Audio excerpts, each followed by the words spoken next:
அஸ்ஸலாமு அலைக்கும் வரஹ்மத்துல்லாஹி வபரகாத்துஹு.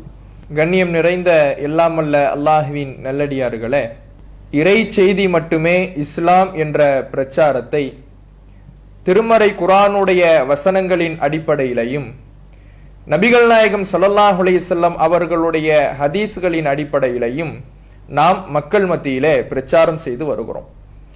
அவ்வாறு பிரச்சாரம் செய்யும் பொழுது இறை செய்தி மட்டுமே பின்பற்றுவதற்கு தகுதியான செய்தி என்று திருமறை குர்ஆன் கூறுகின்ற வசனத்தை மேற்கோள் காட்டுகிறோம். இத்தபிஉ மா உன்சில இலைக்கும் மிர் ரப்பிக்கும், உங்கள் ரப்பிடமிருந்து உங்களுக்கு அருளப்பட்ட செய்தியை மட்டும் நீங்கள் பின்பற்றுங்கள். வலா தத்தபிஉ மின் தூனிஹி அவுலியா, அல்லாஹ்வை விடுத்து வேறு பொறுப்புதாரிகளை பின்பற்றாதீர்கள். மார்க்கம் என்று ஒரு காரியத்தை நீங்கள் பின்பற்ற வேண்டும் என்றால், மார்க்க அங்கீகாரம் பெற்ற செய்தியாக ஒரு விஷயத்தை நீங்கள் பின்பற்ற வேண்டும் என்றால், உங்கள் ரப்பிடமிருந்து ஒரு செய்தி அருளப்பட்டு இருக்கிறது, அதை மட்டும் நீங்கள் பின்பற்றுங்கள். அல்லாஹ்விடமிருந்து அருளப்பட்ட செய்தி எது? திருமறை குர்ஆனும் ஆதாரபூர்வமான நபிமொழிகளும். இந்த இரண்டும் தான் பின்பற்றுவதற்கு தகுதியான செய்தி. வலா தத்தபிஉ மின் தூனிஹி அவுலியா, அல்லாஹ்வை விடுத்து வேறு பொறுப்புதாரிகளை நீங்கள் பின்பற்றாதீர்கள். அல்லாஹ் தான் இந்த மார்க்கத்துக்கு பொறுப்பாளன் என்று இருக்கின்ற பொழுது அவனுடைய செய்தி மட்டும்தான் பின்பற்றுவதற்கு தகுதியான செய்தி. அவன் அல்லாத மற்றவர்களுடைய செய்திகளை நாம் பின்பற்றுகிறோம் என்றால், மார்க்கத்தின் ஆதாரங்களாக எடுத்துக் கொள்கிறோம் என்றால், மறுக்க முடியாத ஒரு செய்தியாக அதை சார்ந்து இருக்கிறோம் என்றால், அவர்களை மார்க்கத்தின் பொறுப்பாளர்களாக நாம் ஆக்குவதற்கு சமம். மார்க்கத்தின் பொறுப்பாளன் அல்லாஹ்வை தவிர வேறு யாரும் இல்லை. அப்படி மார்க்கத்தின் பொறுப்பாளர்களாக அல்லாஹ் அல்லாதவர்களை ஆக்குகின்ற வகையிலே இறை செய்தியை விட்டுவிட்டு மற்றவர்களுடைய செய்திகளை பின்பற்றுவது மிக பெரும் வழிகேடு. இதை திருமறை குர்ஆன் நமக்கு இஸ்லாத்தின் அடிப்படை கொள்கையாக சொல்லித் தருகிறது என்பதை இந்த வசனத்தையும் இன்னும் இது போன்ற ஏராளமான வசனங்களையும் மேற்கோள் காட்டி இஸ்லாத்தின் அடிப்படை இறை செய்தி மட்டுமே என்கின்ற மார்க்கத்தின் அடிப்படை கொள்கையை நாம் மக்கள் மத்தியிலே பிரச்சாரம் செய்து வருகிறோம். இந்த பிரச்சாரம் செய்கின்ற பொழுது திருமறை குர்ஆன் கற்றுத்தருகிற இந்த அடிப்படை கொள்கைக்கு முரணாக இருக்கக்கூடியவர்கள் அவர்கள் தங்களை சலஃபியாக்கள் என்று அழைத்துக் கொள்கிறார்கள். நாங்கள் முன்னோர்களை சார்ந்தவர்கள், நாங்கள் மன்ஹஜு சலஃபை சார்ந்தவர்கள், முன்னோர்களின் வழிமுறையை சார்ந்தவர்கள், இப்படி தங்களை அழைத்துக் கொள்ளக்கூடிய சிலர் இஸ்லாத்தின் அடிப்படையை நாம் பிரச்சாரம் செய்கின்ற பொழுது மேற்கோள் காட்டுகின்ற ஆதாரங்களுக்கு பதிலளிக்காமல், அதிலே எடுத்து சொல்லப்படுகின்ற நபிகள் நாயகத்தின் செய்திகளுக்கு பதிலளிக்காமல், இஸ்லாத்தின் அடிப்படையை கண்டும் காணாமல் இருந்துவிட்டு முன்னோர்களுடைய செய்திகளை நாங்கள் பின்பற்றியே தீர்வோம் என்கின்ற அடிப்படையில அவர்கள் சில வாதங்களை முன்வைப்பார்கள். அதற்கு நாம் பல்வேறு கட்டங்களிலே நாம் பதில்களை அறிந்திருக்கிறோம். நாம பேசிய சில உரைகளை கூட தற்பொழுது அவர்கள் ஒரு சிறிய ஒரு துண்டாக கட் பண்ணி அவர்கள் வெளியிடுகிறார்கள். அதிலேயும் நாம் தெளிவாக சொல்லுகிறோம். என்ன சொல்லுகிறோம்? இஸ்லாத்திலே பின்பற்றுவதற்கு தகுதியான செய்தி வஹி செய்தி தான். அந்த வஹி செய்தி நபிகள் நாயகம் ஸல்லல்லாஹு அலைஹி வஸல்லம் அவர்களுக்கு மட்டும்தான் இந்த சமுதாயத்திலே அருளப்பட்டது. அவர்களை தவிர்த்து எந்த மனிதருக்கும் வஹி அருளப்படவில்லை.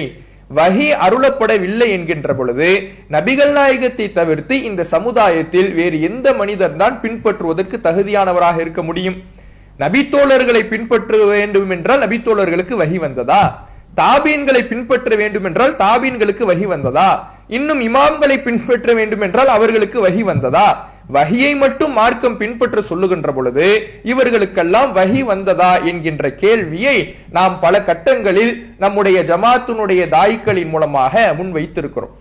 அப்படி முன்வைக்கப்பட்ட அந்த கேள்வியை அவர்கள் எடுத்து வைத்து அதிலே அந்த சலஃபி கொள்கையை பிரச்சாரம் செய்யக்கூடிய ஆலிம்களுடைய விளக்கம் என்கின்ற பெயரிலே சில விஷயங்களை சேர்த்து பரப்பிக் கொண்டிருக்கிறார்கள். அதிலே அவர்கள் சொல்லக்கூடிய விஷயம் என்ன தெரியுமா? அவர்கள் எப்போதும் போல மரத்திற்கு மரம் தாவுவதை போல வாதத்திற்கு வாதம் இவர்கள் தாவிக்கொண்டே இருப்பார்கள். ஆதாரம் இல்லை என்கின்ற பொழுது சமாளிப்பதற்காக அவர்கள் முன்னுக்கு பின் முரணாக பேசுவதுதான் தவறான கொள்கையில் இருப்பவர்களுடைய அடையாளமாக ஒவ்வொரு காலத்திலையும் நாம் பார்த்திருக்கிறோம். அதுபோலத்தான் இந்த நவீன சலஃபி கொள்கையினர் தங்களுக்கான ஆதாரம் இல்லை என்கின்ற காரணத்தினால் தங்களுடைய சமாளிப்பு வாதங்களிலே ஒரு கருத்திலிருந்து மற்றொரு கருத்திலே தாவுவார்கள். அவர்கள் சஹாபாக்களை பின்பற்ற வேண்டும் என்பார்கள். நாம் சஹாபாக்களை பின்பற்ற வேண்டும் என்றால் சஹாபாக்களுக்கு வஹி வந்ததா, சஹாபாக்களே மார்க்க விவகாரங்களில் பல்வேறு தவறுகளை இழைத்திருக்கிறார்களே என்று எடுத்து காட்டுகிற பொழுது அப்போது அவர்கள் அடுத்த விஷயத்திற்கு தாவுவார்கள்.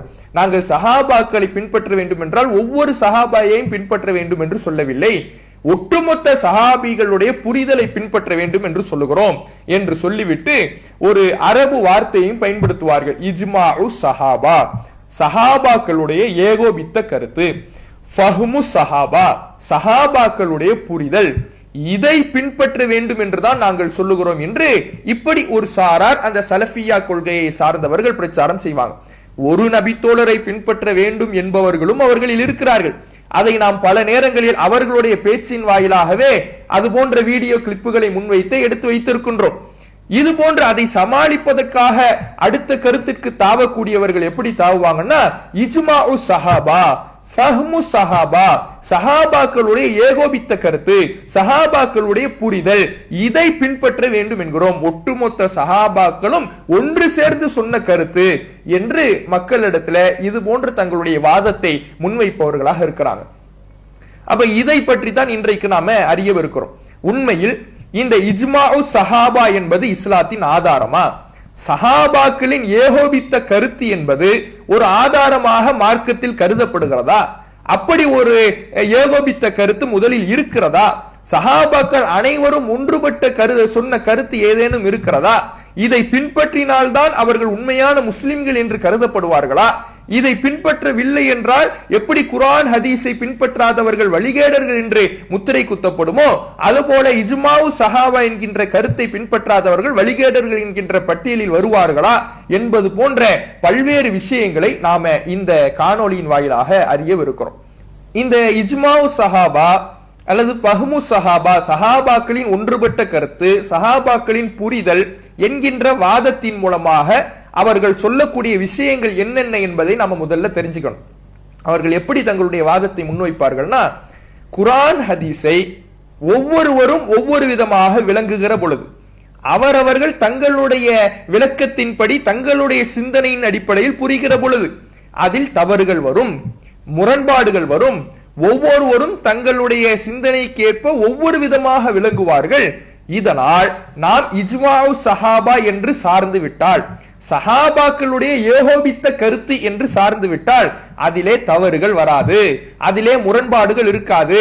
அந்த கருத்தை சார்ந்து நாம் அப்படியே சுவனத்துக்கு சென்று விடலாம் என்று அவர்கள் சொல்வார்கள். அப்ப முக்கியமாக இந்த வாதம் அவர்கள் சொல்வதற்கான காரணமே முரண்பாடுகள் இருக்கக்கூடாது என்பதற்காகத்தான் இந்த கருத்தை சொல்லுவாங்க. யோசிச்சு பாருங்க, மார்க்க விவகாரத்தில் ஒரு முரண்பாடு வருகிறது என்றால் அதை களைவதற்கான வழியை இஸ்லாம் நமக்கு எப்படி சொல்லி தந்திருக்கிறதோ அப்படித்தான் களைய வேண்டும். இதுதான் மார்க்கத்தை பின்பற்றக்கூடியவர்களுக்கும் மார்க்கத்தின் குர்ஆன் ஹதீஸின் அடிப்படையில் செயல்படக்கூடியவர்களுக்கும் சரியான வழிமுறையாக இருக்கும். இஸ்லாம் எப்படி அந்த வழிமுறையை நமக்கு கற்றுத் தருகிறது? அல்லாஹ் குர்ஆன்ல சொல்றான், யா அய்யுஹல்லதீன ஆமனூ, ஈமான் கொண்டவர்களே, அத்தீஉல்லாஹ வ அத்தீஉர் ரசூல், அல்லாஹ்வுக்கும் அல்லாஹ்வுடைய தூதருக்கும் கட்டுப்படுங்கள். வ உலில் அம்ரி மின்கும், உங்களில் அதிகாரம் படைத்தவர்களுக்கும், ஆட்சியாளர்கள், இஸ்லாமிய ஆட்சியாளர்கள் இருந்தாங்கன்னா அவர்களுக்கும் கட்டுப்படுங்க. ஃபைன் தனாஸஅதும் ஃபீ ஷைஇன், ஒரு விஷயத்தில் நீங்கள் கருத்து வேறுபாடு கொண்டீர்கள் என்றால், உங்களுக்கு மத்தியில கருத்து முரண்பாடு வருது, கருத்து வேறுபாடு வருது, இப்ப என்ன செய்யணும்? ஃபருத்தூஹு இலல்லாஹி வர் ரசூல், அல்லாஹ்விடத்திலையும் அல்லாஹ்வுடைய தூதரிடத்திலையும் அந்த காரியத்தை திருப்பி செல்லுங்கள். நீங்கள் இறைவனை நம்பிக்கை கொண்டவர்களாக இருந்தால், மறுமை நாளை நம்பிக்கை கொண்டவர்களாக இருந்தால், உங்களுக்கு மத்தியிலே கருத்து வேறுபாடு வருகின்ற பொழுது, மார்க்க விஷயத்தை புரிந்து கொள்வதிலே கருத்து முரண்பாடு ஏற்படுகின்ற பொழுது நீங்கள் செய்ய வேண்டிய விஷயம் என்னன்னா, அல்லாஹ்விடத்திலையும் அல்லாஹ்வுடைய தூதரிடத்திலையும் அந்த கருத்து வேறுபாட்டை கொண்டு செல்லுங்கள். ஸாலிக கைர், அதுதான் சிறந்ததும், வ அஹ்ஸன தஅவீலா, அதுதான் சிறந்த விளக்கமும் இருக்கிறது. அல்லாஹ்விடத்திலே அல்லாஹ்வுடைய தூதரிடத்திலே நீங்க முரண்பாட்டை களைவதற்கான வழியை தேடுகிற பொழுதுதான் அது நன்மையாகவும் அமையும், அதற்கு சிறந்த விளக்கமும் கிடைக்கும் என்று அல்லாஹ் திருமறை குர்ஆனிலே சொல்லி காட்டுகிறான். அப்ப அல்லாஹ் ரப்புல் ஆலமீன் முரண்பாடை களைவதற்கான வழியாக என்ன சொல்லுகிறான்? அல்லாஹ்விடத்திலே அல்லாஹ்வுடைய தூதரிடத்திலையும் கொண்டு போங்க. அல்லாஹ்விடத்திலே அல்லாஹ்வுடைய தூதரிடத்திலையும் கொண்டு போங்கன்னா என்ன அர்த்தம்? அல்லாஹ்வுடைய நேரடி வார்த்தையாக திருமறை குர்ஆன் இருக்கிறது. உங்களுடைய கருத்து வேறுபாட்டிற்கான தீர்வு அதில் இருக்கிறது. நபிகள் நாயகம் ஸல்லல்லாஹு அலைஹி வஸல்லம் அவர்கள் உயிரோடு இருக்கின்ற பொழுது அவர்களிடத்தில் அதற்கான தீர்வை தேடலாம். அவர்கள் இல்லை என்றாலும் அவர்களுடைய சொல், அவர்களுடைய செயல், அவர்களுடைய அங்கீகாரம் அனைத்தும் ஆதாரபூர்வமாக நமக்கு பாதுகாக்கப்பட்டு இருக்கிறது. அந்த ஹதீஸ்களில் நீங்கள் தேடுங்கள். கருத்து வேறுபாட்டுக்கான தீர்வை குர்ஆனிலே தேடுங்கள், ஹதீஸிலே தேடுங்கள். அதுதான் உங்களுக்கு நன்மையாக அமையும், சிறந்த விளக்கமும் கிடைக்கும் என்று. எதை சிறந்த விளக்கமாக இறைவன் சொல்றான்னா, அல்லாஹ் ரசூலிடத்தில் கருத்து வேறுபாட்டுக்கான தீர்வை தேடுவதைத்தான் சிறந்த விளக்கம் என்று இறைவன் சொல்லுகிறான்.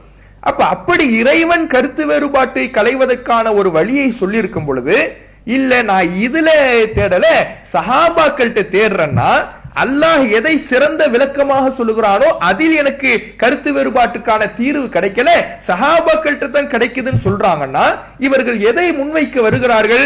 அல்லாஹ் கொடுக்கின்ற தீர்வை விட, அல்லாஹுடைய தூதர் கொடுக்கின்ற தீர்வை விட இந்த சஹாபாக்களுடைய புரிதலில் கிடைக்கின்ற தீர்வு தான் எனக்கு முரண்பாட்டை களைவதற்கு உதவுகிறது, அதில் தான் முரண்பாடு இல்லாமல் என்னால் புரிய முடிகிறது என்று இவர்கள் சொல்வதற்கு சமமாக இந்த வாதம் இருக்குதா இல்லையா? யோசிச்சு பாருங்க. அப்ப இவர்கள் என்ன கருத்து வேறுபாட்டிற்கான தீர்வாக இறைவன் எதை சொல்லி இருக்கிறானோ அதுக்கு தானே வரணும். இந்த இடத்துல அல்லாஹ் சஹாபாக்கள்கிட்ட கருத்து வேறுபாட்டுக்கான தீர்வை தேடுங்கன்னு சொன்னானா, உங்களுக்கு மார்க்கத்தை விளங்குவதற்கு சிரமம் இருக்கின்ற பொழுது அல்லாஹ் ரசூலுல்லாஹோடு இருந்த நபித்தோழர்களிடத்தில் அதற்கான முடிவை காணுங்கள் என்று அல்லாஹ் சொன்னானா? அப்படி ஒரு ஆதாரத்தை காட்ட இயலுமா? எந்த ஆதாரமும் அப்படி இல்லையே. அப்படி நபித்தோழர்களை பின்பற்ற வேண்டும் என்றோ, நபித்தோழர்கள் புரிந்த அடிப்படையில் தான் இந்த மார்க்கத்தை புரிய வேண்டும் என்றோ, நபித்தோழர்களுடைய ஏகோபித்த கருத்தின் அடிப்படையில் தான் இந்த மார்க்கத்தை அணுக வேண்டும் என்றோ ஒரு குர்ஆன் வசனமோ ஒரு ஹதீஸோ இருக்குதா? அப்படி எதுவுமே இல்லை. எதை கொண்டு வருவார்கள்? நபித்தோழர்களுடைய சிறப்பு தொடர்பான ஆதாரங்களை முன்வைப்பாங்க. சிறப்பு தொடர்பான ஆதாரம்னா என்ன? நபித்தோழர்களை அல்லாஹ் பொருந்தி கொண்டான். இதை நம்ம மறுக்கிறோமா? நபித்தோழர்கள் அல்லாஹ் பொருந்தி கொள்ளத்தான் செய்தான். அவர்களுக்கு மன்னிப்பு இருக்கிறது என்றுதான் சொன்னார். அவர்கள் தவறு செய்தார்கள் என்றால் அதற்கான மன்னிப்பை அவர்கள் பெறுவார்கள். அவர்களுக்கான கூலியை அல்லாஹ் வழங்குவான். அல்லாஹ்வினால் அவர்கள் பொருந்தி கொள்ளப்பட்டவர்கள் தான், மாற்று கருத்து இல்லை. இஹ்லாஸானவர்கள் தான், மாற்று கருத்து இல்லை. சிறந்த சமுதாயம் தான், மாற்று கருத்து இல்லை. அவர்கள் அரை கையளவு செய்கின்ற தர்மம் கூட நாம் உலகது மலை அளவு தங்கத்தை கொட்டி கொடுத்தாலும் ஈடாக முடியாது, மாற்று கருத்து இல்லை தான். அந்த சிறப்புகளை நாம் ஒப்புக்கொள்கிறோம், மக்களிடத்தில் கொண்டு போய் சேர்க்கின்றோம், நபித்தோழர்களை புகழ்கிறோம், போற்றுகிறோம். நம்முடைய ஒவ்வொரு வாழ்க்கைக்கும் முன்மாதிரியாக, முன் உதாரணமாக, ரோல் மாடலாக அவர்களை எடுத்துக்கொண்டுதான் இருக்கிறோம். தர்மம் செய்ய வேண்டுமா? நபித்தோழரை போல தர்மம் செய். தியாகம் செய்ய வேண்டுமா? நபித்தோழரை போல தியாகம் செய்ய முயற்சி செய். தொழவே வணக்க வழிபாடுகளில் ஈடுபாடோடு இருக்க வேண்டுமா? நபித்தோழரை போல முயற்சி செய். ஒவ்வொன்றுக்கும் நம்முடைய உரைகளிலே மக்களுக்கு உபதேசிக்கும் பொழுது அவர்களைத்தான் ரோல் மாடலாக சொல்லுகிறோம், மாற்று கருத்தே இல்லை. இப்படியான சிறப்புகள் அவர்களுக்கு இருக்கிற காரணத்தினால் அவர்கள் சொல்லுகின்ற வார்த்தைகள், அவர்களுடைய சுய கருத்துக்கள் மார்க்க ஆதாரமாக ஆகுமா என்பதுதான் இங்கு கேட்கப்படுகின்ற முக்கியமான கேள்வியாக இருக்கு. அப்ப அது கருத்து வேறுபாட்டை அவர்களுடைய விஷயத்திலிருந்து தான் தீர்க்க முடியும்னா, அப்ப மார்க்கத்தை அல்லாஹ் முழுமையாக நமக்கு சொல்லித்தரவில்லையா? அல்லாஹ் குர்ஆன்ல என்ன கேட்கிறான்? அல் யௌம அக்மல்து லக்கும் தீனக்கும் வ அத்மம்து அலைக்கும் நிஅமதி வ ரதீது லக்கும் அல் இஸ்லாம தீனா. அல்லாஹ் இன்றைய தினத்தோடு உங்களுக்கு உங்களுடைய மார்க்கத்தை முழுமைப்படுத்தி விட்டான், உங்களுடைய இஸ்லாத்தை அல்லாஹ் பொருந்தி கொண்டு விட்டான். இப்படி இறைவன் சொல்றானே, அப்ப இறைவன் முழுமைப்படுத்தி விட்டேன் என்று இந்த மார்க்கத்தை சொல்லுகிற பொழுது, இல்ல எங்களுக்கு முழுமையாகல, நபித்தோழர்களுடைய விளக்கத்துல தான் முழுமை கிடைக்குதுன்னு சொல்றீங்கன்னா, இறைவனுடைய வார்த்தையை குறை காணுவதற்கு சமமாக இது இல்ல, இறைவனுடைய அறிவில் குறை காணுகின்ற விஷயமாக இல்ல. அல்லாஹ் எதை சிறந்த விளக்கமாக, முரண்பாட்டை களைவதற்கான தீர்வாக சொல்லுகிறானோ அதில் எனக்கு தீர்வு கிடைக்கவில்லை, நபித்தோழர்களிடத்தில் தான் தீர்வு கிடைக்கிறது என்றால் இறைவனுடைய ஞானத்தை, இறைவனுடைய அறிவை குறை காண்பதற்கு தகுதியான ஒரு சொல்லாக இது இல்லையா? அப்ப இதைத்தான் இன்றைக்கு இந்த சலஃபி கொள்கையினர் சொல்றாங்க. முரண்பாட்டை களைவதற்குத்தான் இஜ்மாஉ சஹாபா, சஹாபாக்களுடைய ஒன்றுபட்ட கருத்து, ஃபஹ்மு சஹாபா, சஹாபாக்களுடைய ஏகோபித்த கருத்துன்னு சொல்றாங்க. சரி, இப்படி சொல்றாங்கல்ல, இதுல உண்மையிலேயே உண்மையாளர்களான்னு கேட்டா கிடையவே கிடையாது. ஏன் அப்படின்னா, இதை நாங்க உள்ளத்தை பிளந்து பார்த்தீங்களா நீங்க கேட்க முடியாது. ஏன் அப்படின்னா, உங்களுடைய சலஃபி கொள்கையை சார்ந்தவர்களே ஒரு நபித்தோழரை பின்பற்றுவதும் மார்க்க ஆதாரம் தான் பேசுறாங்க. ஒரு நபித்தோழரை பின்பற்றுவது மார்க்க ஆதாரம் என்று பேசுவதை தாண்டி இமாம்களுடைய கருத்துக்களை கூட ஆதாரமாக முன்வைக்கிறார்கள். அப்ப சஹாபாக்களுடைய யோகபித்த கருத்து தான் மார்க்கத்தினுடைய ஆதாரம்னு நீங்க மக்களை மடைமாற்றம் செய்வதற்காக ஒரு சமாளிப்பு வாதமாக நீங்கள் மக்களிடத்தில் சொல்லலாமே தவிர, மக்களை ஏமாற்றுவதற்காக முன்வைக்கலாமே தவிர, அதுவும் தவறுதான். அது எப்படி தவறுன்னு சொல்லுவோம். அது நீங்கள் ஏமாற்றுவதற்காக சொல்லக்கூடிய ஒரு வார்த்தையாக இருக்கலாமே தவிர, சஹாபாக்கள்னு சொன்னா, சஹாபாக்கள் ஏகோபித்த கருத்துன்னு சொன்னா, ஒன்றுபட்ட கருத்துன்னு சொன்னா, அதுல மக்களிடத்துல ஒரு சென்டிமெண்டை எதிர்வை வைத்து இந்த கொள்கையின் பக்கம் மக்களை அழைக்கலாம் என்று நீங்கள் பகல் கனவு காணலாம். ஆனால் உங்களுடைய வார்த்தைகளை ஒரு நபித்தோழரை பின்பற்றுவது மார்க்க ஆதாரம் தான் என்று நீங்கள் பேசியிருக்கிறீர்கள். இமாம்களுடைய கருத்தை கூட மேற்கோள் காட்டியிருக்கிறீர்கள். உதாரணத்துக்கு இந்த கிளிப்பை பாருங்க. ரெண்டு பேருடைய இஜ்திஹாதுல யாருடைய இஜ்திஹாதுல தவறு இருக்கும். ஆனா இன்னொரு நபி தோழர் ஆதாரமாக தான் சொல்லியிருப்பாரு, சரியாக தான் சொல்லியிருப்பாரு. அந்த நபி தோழருடைய கருத்தை எடுத்துக்க, ஒரு நபி தோழருடைய கருத்தும் ஆதாரம் தான். இவர் சொல்லக்கூடிய வார்த்தையை பாருங்க. ஒரு நபி தோழருடைய கருத்தும் மார்க்க ஆதாரம் தான் அப்படிங்கிறார். கருத்து வேறுபாடு தனிப்பட்ட நபி தோழர்களுக்கு மத்தியில இருக்கும். ஒரு நபித்தோழர் சரியா சொல்லியிருப்பாரு, இன்னொரு நபித்தோழர் தப்பா சொல்லியிருப்பாரு. இதுல ஒருத்தர் சரியா சொல்லியிருப்பாருல, அவருடைய கருத்தும் மார்க்க ஆதாரம் தான் என்று சொல்லக்கூடியதை பார்க்கிறோம். அப்ப ஒருத்தர் தப்பா சொல்லுவாரு, ஒருத்தர் சரியா சொல்லுவார்னா, தப்பாவும் சொல்றவங்க சரியாவும் சொல்றவங்க எப்படி மார்க்க ஆதாரமா இருப்பாங்க? தவறுக்கு அப்பாற்பட்ட செய்தி தான் மார்க்கத்தின் ஆதாரமாக இருக்கும். மார்க்கத்தில் பின்பற்றுவதற்கு தகுதியான செய்தியாக இருக்கும். மாற்று கருத்து கொள்ள முடியாத செய்தியாக இருக்கும். ஒருத்தவங்க தப்பாவும் சொல்லுவாங்க, சரியாவும் சொல்லுவாங்கன்னா அது எப்படி மாற்று கருத்துக்கு வழி இல்லாத செய்தியாக இருக்கும்? ரெண்டு நபித்தோழர் ரெண்டு விதமான கருத்து சொன்னாங்கன்னா ஒன்ன நீங்க ஏத்துங்க அப்படிங்கிறாங்கன்னா, இதுல இன்னொரு விஷயத்தை என்ன சொல்ல வராங்க? இந்த ரெண்டு கருத்து தாண்டி நீங்க யோசிக்காதீங்கிறாங்க. மார்க்கத்தை நீங்களா புரியாதீங்க, நீங்களா யோசிக்காதீங்க, நீங்களா சிந்திக்காதீங்க, இதுக்குள்ள ஏதாவது ஒண்ணு நீங்க தேர்ந்தெடுத்துங்க அப்படிங்கிற ஒரு விஷயத்தை சொல்றாங்க. இதுக்கெல்லாம் பதில் நம்ம பின்னாடி சொல்றோம். அப்ப ஒரு நபித்தோழரை பின்பற்றுவதும் தான் ஆதாரம் என்பது இவர்களுடைய கொள்கை. இவர்கள் சமாளிப்பதற்காகத்தான் இஜ்மாஉ சஹாபா, ஃபஹ்மு சஹாபா என்று மக்களை ஏமாற்றுவதற்காக முன்வைக்கிறார்கள் என்பதை இதிலிருந்து புரிந்து கொள்ளலாம். அடுத்து இன்னொரு விலியும் பாருங்க. அஹ்மது இப்னு ஹம்பல் ரஹ்மஹுல்லாஹ் போன்றவர்கள் என்ன சொல்கிறார்கள் என்றால், ஒரு வக்து தொழுகை ஒருவன் விட்டாலும் அவனை கூப்பிட்டு அவனை அழைத்து அவனுக்கு தெளிவுபடுத்த வேண்டும், தௌபா செய்ய சொல்ல வேண்டும். தௌபா செய்யாத பட்சத்தில் அவனுடைய கழுத்தை வெட்ட வேண்டும். சுப்ஹானல்லாஹ். இமாம் அஹ்மது இப்னு ஹம்பல் தெளிவாக சொன்ன செய்தி. இங்க முஃப்தியாக இருந்து வஃபாத்தான ஷேக் அப்துல் அசீஸ் பின் அப்துல்லா பின் பாஸ் ரஹிமஹுல்லாஹ், இப்னு பாஸ் என்று நம்ம சுருக்கமாக சொல்லக்கூடிய, ஒரு வக்து தொழுகை ஒருவன் வேண்டும் என்று விட்டால், அவன் மரணித்தால் குளிப்பாட்டக்கூடாது, கஃனிடக்கூடாது, ஜனாசா தொழுகை நிறைவேற்றக்கூடாது, முஸ்லிம்களுடைய அடக்க ஸ்தலங்களில் அவனை அடக்கக்கூடாது. அவன் உயிரோடு இருந்தால் அவனையும் தொழக்கூடிய அவனுடைய மனைவியையும் சேர்ந்து வாழ விடக்கூடாது. நிக்காஹ் பாத்தில். அவருடைய ஃபத்வா தெளிவா இருக்கு. இப்ப இதுல இவர் சொல்லக்கூடியதை பாருங்க. ஒருத்தர் கடமையான தொழுகை விட்டுட்டார்னா அவர் கூப்பிட்ட அறிவுரை சொல்லணுமா? ஆனாலும் அவர் கேட்கலைன்னா இஸ்லாமிய ஆட்சி இருக்கின்ற பொழுது அவருக்கு மரண தண்டனை நிறைவேற்ற வேண்டும். அவரை என்ன செய்யணும்? அவருடைய கழுத்து வெட்டப்பட வேண்டும்னா மரண தண்டனை நிறைவேற்றப்பட வேண்டும். அவருடைய ஜனாசா குளிப்பாட்டப்படக்கூடாது, கஃனிடப்படக்கூடாது, அவருக்கு செய்ய வேண்டிய இறுதி கடமைகள் நிறைவேற்றப்படக்கூடாது. அவர் ஒரு பெண்ணோடு இணைந்து வாழ்கிறார் என்றால் திருமண பந்தம் இருக்குதுன்னா அந்த திருமண பந்தத்தையே பாத்திலாக்க வேண்டும், அதாவது ரத்து செய்ய வேண்டும் என்று இவர் சொல்றார். யார் சொன்னவா? இமாம் அஹ்மது சொன்னாராம். இது பயான்ல மேற்கோள் காட்டப்படுறதுல இத மக்களுக்கு எடுத்து சொல்றீங்கல்ல, இப்படி சொல்லப்படுகிறது என்றால் இதுக்கு ஆதாரம் இல்லை. இஜ்மாவு சஹாபா தான் சொல்றீங்கல்ல, இஜ்மாவு சஹாபா தான் மார்க்கத்தினுடைய ஆதாரம். மக்களை மடைமாற்றம் செய்வதற்காக, சமாளிப்பதற்காக, தங்களுடைய கொள்கைக்கு ஆதாரம் இல்லை என்பது வெட்ட வெளிச்சம் ஆகியவுடன் அதை சமாளிப்பதற்கான ஒரு சென்டிமெண்டா முன்வைக்கிறீங்கல்ல, இது எங்க இருக்கு? இது எந்த ஹதீஸில் இருக்குது? குர்ஆன் ஹதீஸை புரிவதற்காகத்தான் நாங்கள் இந்த இஜ்மாவு சஹாபான்னு சொல்றோமே தவிர மூன்றாவது ஒரு ஆதாரம்னு சொல்லலங்கிறீங்கல்ல, இது எந்த குர்ஆன் வசனத்துல இருக்குது? தலை வெட்ட துண்டிக்கப்பட வேண்டும் என்பது எந்த ஹதீஸில் இருக்குது? யோசிச்சு பாருங்க. அப்ப இவர்கள் சொல்லக்கூடிய இந்த வார்த்தைகள் வெறும் சமாளிப்பு வார்த்தைகள் தானே தவிர இதில் இவர்கள் உண்மையாளர்கள் இல்லை என்பதையும் இதுல சேர்த்து புரியணும். அப்ப மீண்டும் விஷயத்துக்கு வரும். இப்ப முரண்பாட்டை களைவதற்கு இஜ்மாவு சஹாபா ஃபஹ்மு சஹாபா தான் வழி என்றாங்க. அது மார்க்க அடிப்படையில தப்புங்கிறத குர்ஆன் வசனத்தின் அடிப்படையில பார்த்தோம். சரி, இது முதல்ல சரியான வாதமா அப்படின்னு பார்த்தா அதுவும் இல்லை. முதல்ல இஜ்மாவு சஹாபா முரண்பாட்டை களைவதற்கு சஹாபாக்களின் ஏகோபித்த கருத்து அப்படிங்கிறாங்கல்ல. எது ஏகோபித்த கருத்து, எது இஜ்மா என்பதிலேயே முதல்ல ஏகோபித்த கருத்தே கிடையாது. எது இஜ்மா, இஜ்மானா என்ன அப்படிங்கிறதுலயே இஜ்மா மார்க்கத்தினுடைய ஆதாரம், இஜ்மா பின்பற்றப்பட வேண்டும், இஜ்மாவும் ஒரு இஜ்மாவுக்கு மாற்று கருத்து கொள்ளக்கூடாது, ஏன்னா நம்ம முரண்படக்கூடாதுன்னா இஜ்மாவை சார்ந்து இருக்கணும் அப்படின்னு சொல்றாங்கல்ல. அப்படி சொல்றக்கூடிய எந்த இஜ்மாவை ஒரு ஆதாரமாக முன்வைக்கிறார்களோ, எந்த இஜ்மாவின் அடிப்படையில கருத்து முரண்பாட்டை களைய வேண்டும் என்கிறார்களோ அந்த இஜ்மாவிலேயே ஒன்றுபட்ட கருத்து இல்லை.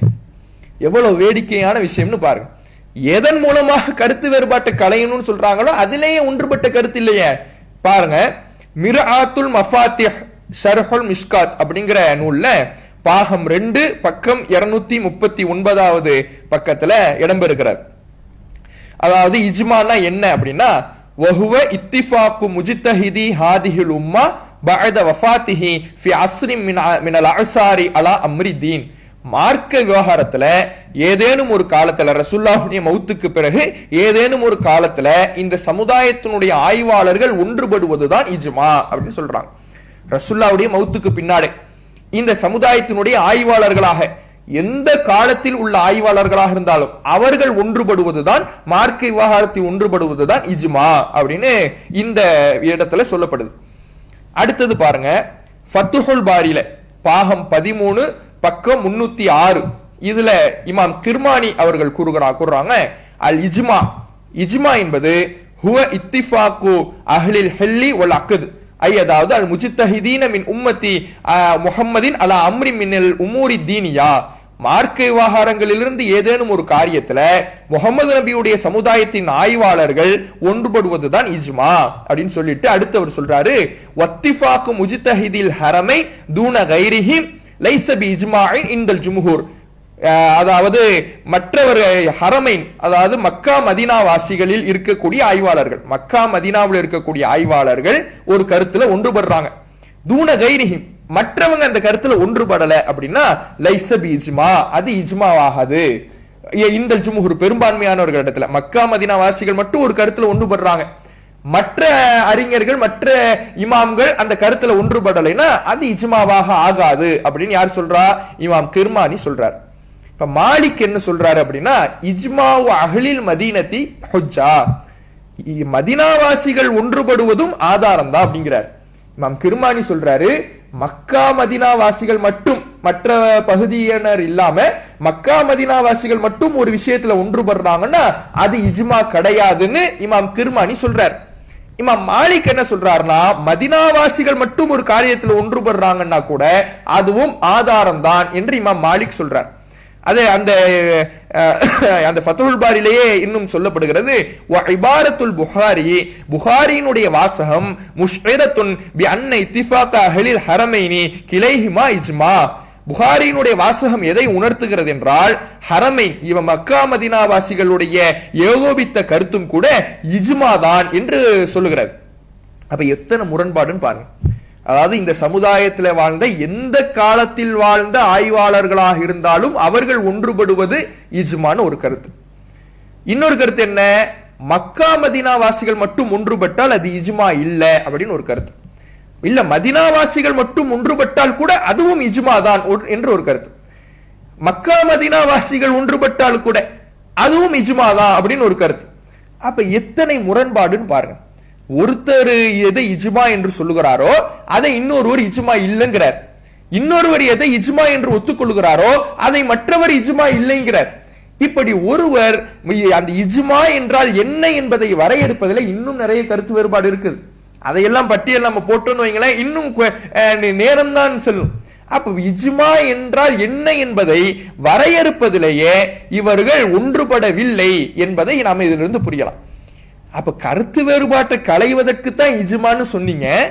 இஜ்மாவின் பக்கம் போயிட்டா, ஏகோபித்த கருத்தின் பக்கம் போயிட்டா நாம ஒன்றுபட்டுடலாம். நமக்கு மத்தியில கருத்து வேறுபாடு வராது, கருத்து வேறுபாடுகளை களைஞ்சிடலாம், மார்க்கத்தை முரண்பாடு இல்லாமல் விளங்கிக் கொள்ளலாம் அப்படின்னு சொன்னீங்க. அப்ப எதை எந்த ஆதாரத்தை வைத்து மார்க்கத்தை முரண்பாடு இல்லாம விளங்கிக்கலாம்னு சொல்றீங்களோ அந்த ஆதாரத்தை வரையறுப்பதிலேயே ஆயிரம் முரண்பாடு இருக்குது. அந்த ஆதாரம் என்ன என்பதை, எப்படி அதை புரிந்து கொள்ள வேண்டும் என்பதை, எது இஜ்மா என்பதை வரையறுப்பதிலேயே இவ்வளவு முரண்பாடுகள் இருக்குதே. இப்படி முரண்பாடுகள் நிறைந்த ஒரு செய்தி, மனித கருத்துக்கள் எப்படி முரண்பாட்டை நீக்கும்? அப்ப இதுதான் அல்லாஹ் எந்த தீர்வை தருகிறானோ, முரண்பாட்டை களைவதற்கு அல்லாஹ் எந்த தீர்வை தருகிறானோ அந்த தீர்வை தாண்டி ஒருவர் செல்ல நினைத்தால் அதை இங்கதான் கொண்டு போய் விடும். அல்லாஹ் தருகிற தீர்வு தான் உண்மையான தீர்வாக அமையும். அதை தவிர்த்து வேறொரு தீர்வை நாம சிந்தித்து உருவாக்க நினைத்தோம் என்றால் அந்த தீர்வு அதை மிகப்பெரிய முரண்பாட்டில தான் நம்மை கொண்டு போய் விடுமே தவிர முரண்பாட்டை களைவதற்கு அது ஒருபோதும் உதவாது என்பதை இங்கே நாம அறிந்து கொள்ள வேண்டும். அப்ப இஜ்மா என்பதை எதற்காக இவர்கள் சொல்லுகிறார்களோ, முரண்பாட்டை களைய வேண்டும் என்பதற்காக, இஜ்மாவை சார்ந்திருக்க வேண்டும் என்று எதற்காக சொல்லுகிறார்களோ அதில் அந்த இஜ்மாவை வரையறுப்பதிலேயே இவர்களுக்கு மத்தியில ஏராளமான முரண்பாடுகள் இருப்பதை நம்மால் பார்க்க முடிகிறது. அடுத்தது பாருங்க, இன்னும் சில பேர் என்ன சொல்றாங்கன்னா, உம்தத்துல் காரி அப்படிங்கிற புத்தகத்துல, புகாரியினுடைய விரிவுரை நூலான உம்தத்துல் காரியில பாகம் 8 பக்கம் 369 சொல்லப்படுது, இஜ்மா இந்தனா இஜ்மாஉ ஸஹாபா. நம்ம இடத்துல இஜ்மா என்பது சஹாபாக்களுடைய இஜ்மா மட்டும்தான் அப்படின்னு இந்த இடத்துல சொல்லப்படுது. அதே மாதிரி இஹ்காம் அப்படிங்கிற நூல்ல ஃபகால தாயிஃபத்துன் அந்த நூல்ல பாகம் 4 பக்கம் 506 சொல்லப்படுகிறது, ஃபகால தாயிஃபத்துன் ஒரு கூட்டத்தினர் சொல்றாங்க, அல் இஜ்மாவு இஜ்மாவு சஹாபதி ஃபகத், இஜ்மா என்பது சஹாபாக்களுடைய இஜ்மா மட்டும்தான், ஃபம்மா இஜ்மாவு மம்பஅதஹும் அவர்களுக்கு பின்னால் இருந்தவர்களுடைய இஜ்மா என்பது ஃபலைஸ இஜ்மா அது இஜ்மாவாக இல்லை அப்படின்னு சொல்றாங்க. யோசிச்சு பாருங்க, இதற்கு முந்தி நாம பார்த்தோம்ல அதுல எத்தனை கருத்து இருந்துச்சு. எந்த காலத்தில் வாழ்ந்த ஆய்வாளர்களாக இருந்தாலும் அவர்கள் ஒன்றுபடுவது இஜ்மா அப்படின்னாங்க. மதினாவாசிகள் ஒன்றுபடுவதும் இஜ்மா அப்படின்னாங்க. மக்கா மதினாவாசிகள் ஒன்றுபடுவதும் இஜ்மா. இல்ல மக்கா மதினாவாசிகள் மட்டும் ஒன்றுபட்டால் அது இஜ்மா இல்ல, எல்லோரும் சேர்ந்து ஒன்றுபடணும் அதுதான் இஜ்மா. இப்படி பல முரண்பட்ட கருத்துக்கள் இருந்துச்சு. இப்ப இவங்கெல்லாம் எந்த ஒரு காலத்தில் வாழ்ந்தாலும் அந்த காலத்தின் ஆய்வாளர்கள் ஒன்றுபட்டால் அது இஜ்மா அப்படிங்கிறாங்க. இப்ப நம்ம படிச்சோம்ல, இந்த கருத்தை சொன்னவர்கள் என்ன சொல்றாங்க, சஹாபாக்கள் ஒன்றுபட்டது மட்டும்தான் இஜ்மா, அதுக்கு பின்னால் வந்தவர்கள் ஒன்றுபட்டது இஜ்மா இல்ல அப்படிங்கிறாங்க. அப்ப சஹாபாக்களுடைய இஜ்மா மட்டும்தான் இஜ்மான்னு சொல்லக்கூடியவங்க, சஹாபாக்கள் எந்த விஷயத்தில் ஒன்றுபட்டாங்களோ அதை மட்டும்தான் மார்க்க ஆதாரமாக ஏற்றுக்கொள்ள வேண்டும் என்று சொல்லக்கூடியவர்கள், அதற்கு பின்னால் வந்தவர்களுடைய இஜ்மாவை ஏற்றுக்கொள்ளக்கூடியவர்களை எந்த நிலையில வைப்பாங்க? மற்றவர்களுடைய ஒன்றுபட்ட கருத்தும் இஜ்மா தான் அப்படின்னு சிலர் ஆதாரமாக எடுக்கிறாங்க அப்படின்னா அவர்களுடைய நிலை என்ன? சஹாபாக்களுடைய இஜ்மாவை ஏற்பது மட்டும்தான் சரி என்று வாதிடக்கூடியவர்கள், தாபீன்களுடைய இஜ்மாவை ஏற்பவர்களை, தபா தாபீன்களுடைய இஜ்மாவை ஏற்பவர்களை, எந்த காலத்தில் வாழ்ந்த ஆய்வாளர்கள் ஒன்றுபடுவதை ஆதாரமாக எடுப்பதை, அவர்களை எல்லாம் என்னன்னு சொல்லுவாங்க. அப்ப இவர்களின் பார்வையில் அவர்கள் தவறான கொள்கையில் இருக்கிறாங்கன்னு தானே அர்த்தம். யோசிச்சு பாருங்க. அப்ப இப்படி இந்த இஜ்மா என்பதை என்ன என்பதில் வரையறுப்பதிலேயே பல கருத்து வேறுபாடுகள் இருக்கிறது. அப்ப கருத்து வேறுபாடுகள் இருக்கக்கூடிய ஒரு சான்று எப்படி அது ஆதாரமாக அமையும்? மாற்று கருத்துக்கு அப்பாற்பட்ட ஆதாரமாக இருக்கும். குர்ஆன் ஹதீஸ் மட்டும்தான் மாற்று கருத்துக்கு அப்பாற்பட்ட ஆதாரமே தவிர மனித கருத்துக்கள் அதில் எத்தனை பேர் ஒன்றிணைந்தாலும் சரி அது மாற்று கருத்துக்கு உட்பட்டதே என்பதை இந்த முரண்பட்ட இவர்களுடைய நிலையிலிருந்தே அறிந்து கொள்ளலாம். அடுத்து இந்த இஜ்மாங்கிறாங்கல்ல, எல்லாரும் ஒன்றுபட்டாங்க, சஹாபாக்கள் ஒன்றுபட்டாங்க, தாபீன்கள் ஒன்றுபட்டாங்கன்னு. எங்க ஒன்றுபட்டாங்க?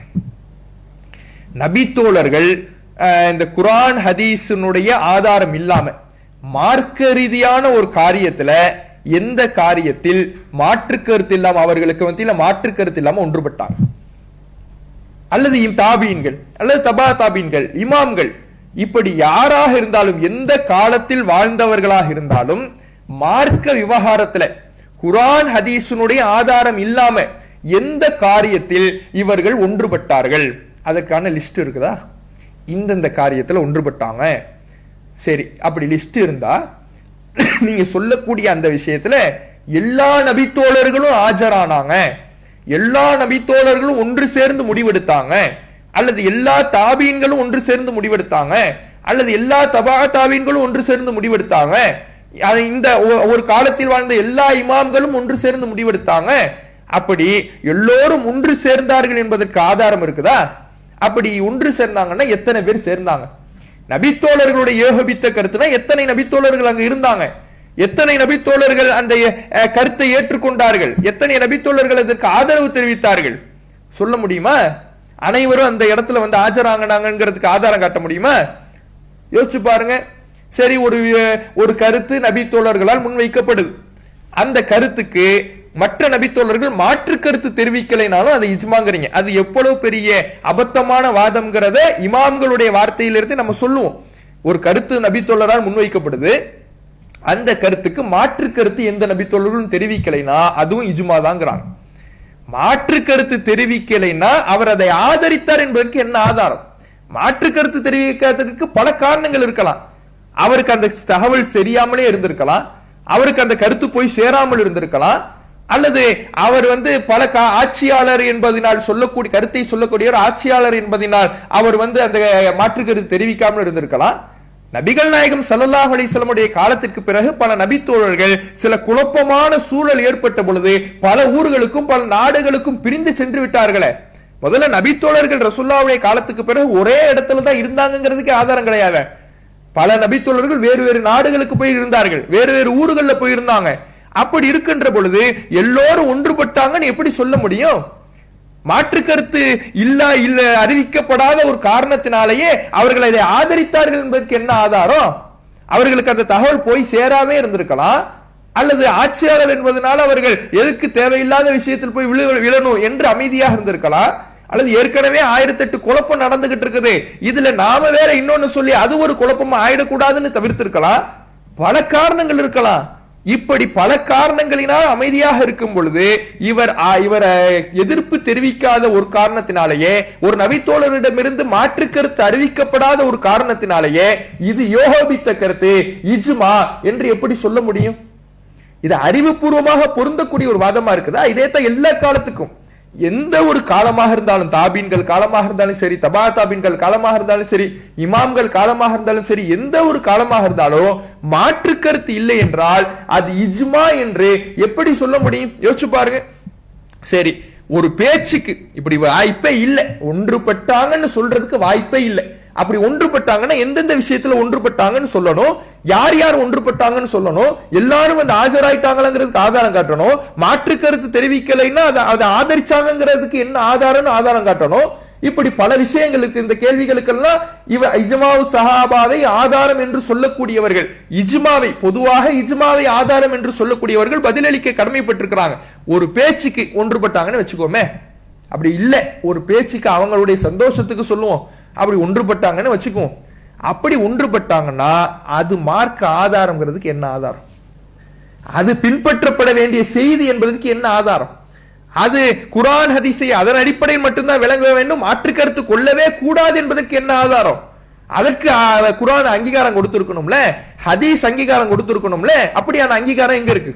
இப்படி கேட்டோன்னு உடனே அங்கதான் போவாங்க. ஏற்கனவே சொன்னோம்ல, சஹாபாக்கள் எப்படிப்பட்டவங்க தெரியுமா, இமாம்கள் எப்படிப்பட்டவங்க தெரியுமா, எவ்வளவு இஹ்லாஸ் ஆனவங்க தெரியுமா, அல்லாஹ்வால் பொருந்தி கொள்ளப்பட்டவர்கள் தெரியுமா, எவ்வளவு சிறப்பு பெற்றவர்கள் தெரியுமா, இந்த சமுதாயத்தில் சிறந்த தலைமுறை தெரியுமான்னு அவர்களுடைய சிறப்பு சம்பந்தமாகத்தான் சொல்லுவாங்களே தவிர பின்பற்றுவதற்கு ஒரு ஆதாரத்தையும் சொல்ல மாட்டாங்க. இதுதான் ஒரு உதாரணத்தை வேற அவங்க சொல்றாங்க, வேடிக்கையான உதாரணமா இருக்குது.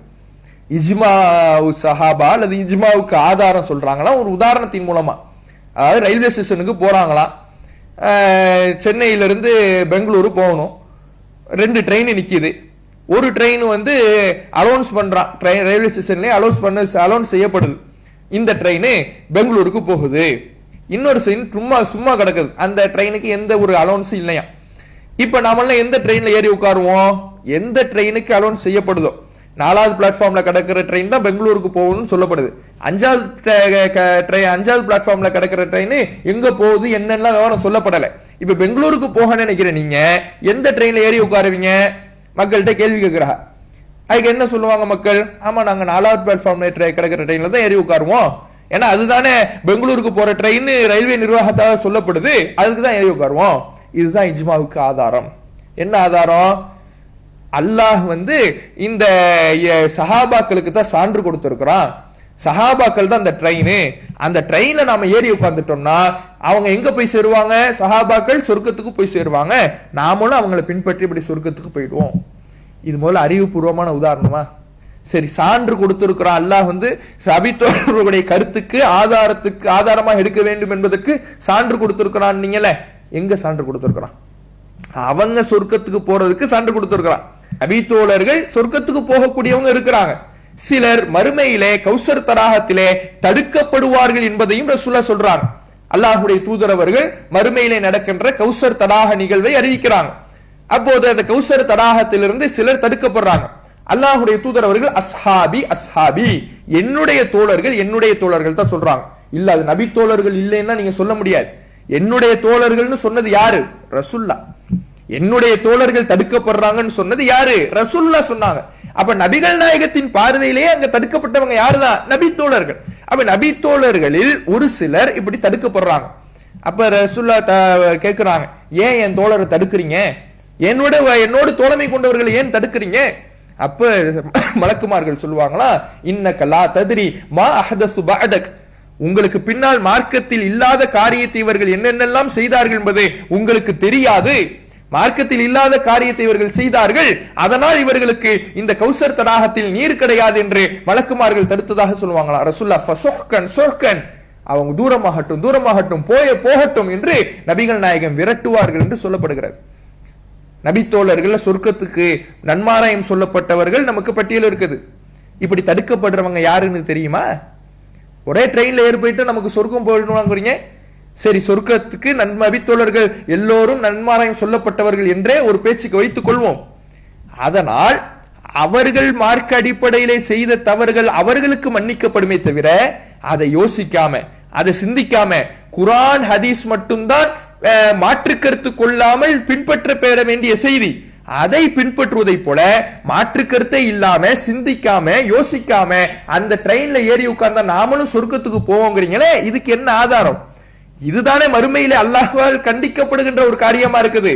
பின்பற்றப்பட்டவர்களை காரணம் காட்டிட்டு அவங்க சொன்னாங்க நாங்க செஞ்சோன்னு நீ சொன்னா நீயும் போ என்று அல்லாஹ் நரகத்துக்கு அனுப்புறானே, இது மறுமையிலே கண்டிக்கப்படுகிற ஒரு காரியமாக திருமறை குர்ஆனிலே பல்வேறு இடங்கள்ல பேசுறானே.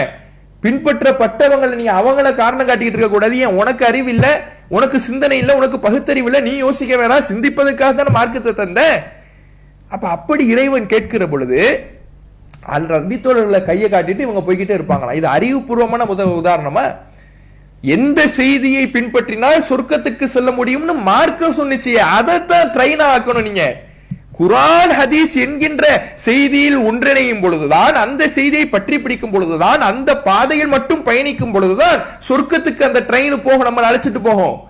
ட்ரெயினை குர்ஆன் ஹதீஸ் ஆக்குங்கன்னு மார்க்கம் சொல்லுது. நீங்க அந்த ட்ரெயினையே என்னன்னு மாத்திடுறீங்க?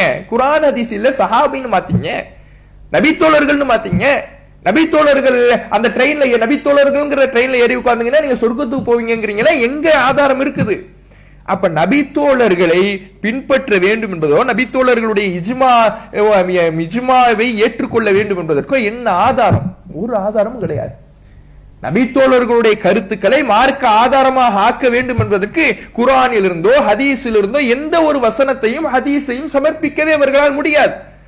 முதல்ல அந்த இஜ்மா நபித்தோழர்கள் ஒன்றுபட்டார்கள் என்பதே முதல்ல தவறான விஷயமாக, அறிவுக்கு எதிரான விஷயமாக, இவர்கள் கற்பனையாக உருவாக்கி கொண்ட விஷயமாகத்தான் இருக்குதே தவிர அப்படியான ஒரு நிலை இந்த எந்த ஒரு மனிதர்களிடத்தில் ஏற்படாது. ஏன்னா கருத்து வேறுபாடுங்கிறது இருக்கத்தான் செய்யும். மாற்று கருத்து தெரிவிக்கலன்னு வேணா சொல்லலாமே தவிர எல்லாமே ஒன்றுபட்டுட்டாங்க அப்படின்னு சொல்வதற்கு சாத்தியமே இல்லை என்பதை இதிலிருந்து நம்மால் தெரிந்து கொள்ள முடிகிறது. பாருங்க, இவங்க மாற்று கருத்து தெரிவிக்கலைன்னா கூட சஹாபாக்கள் ஒரு கருத்தை சொல்லிட்டாங்கன்னா அது இஜ்மா தான் அப்படிங்கிறாங்க.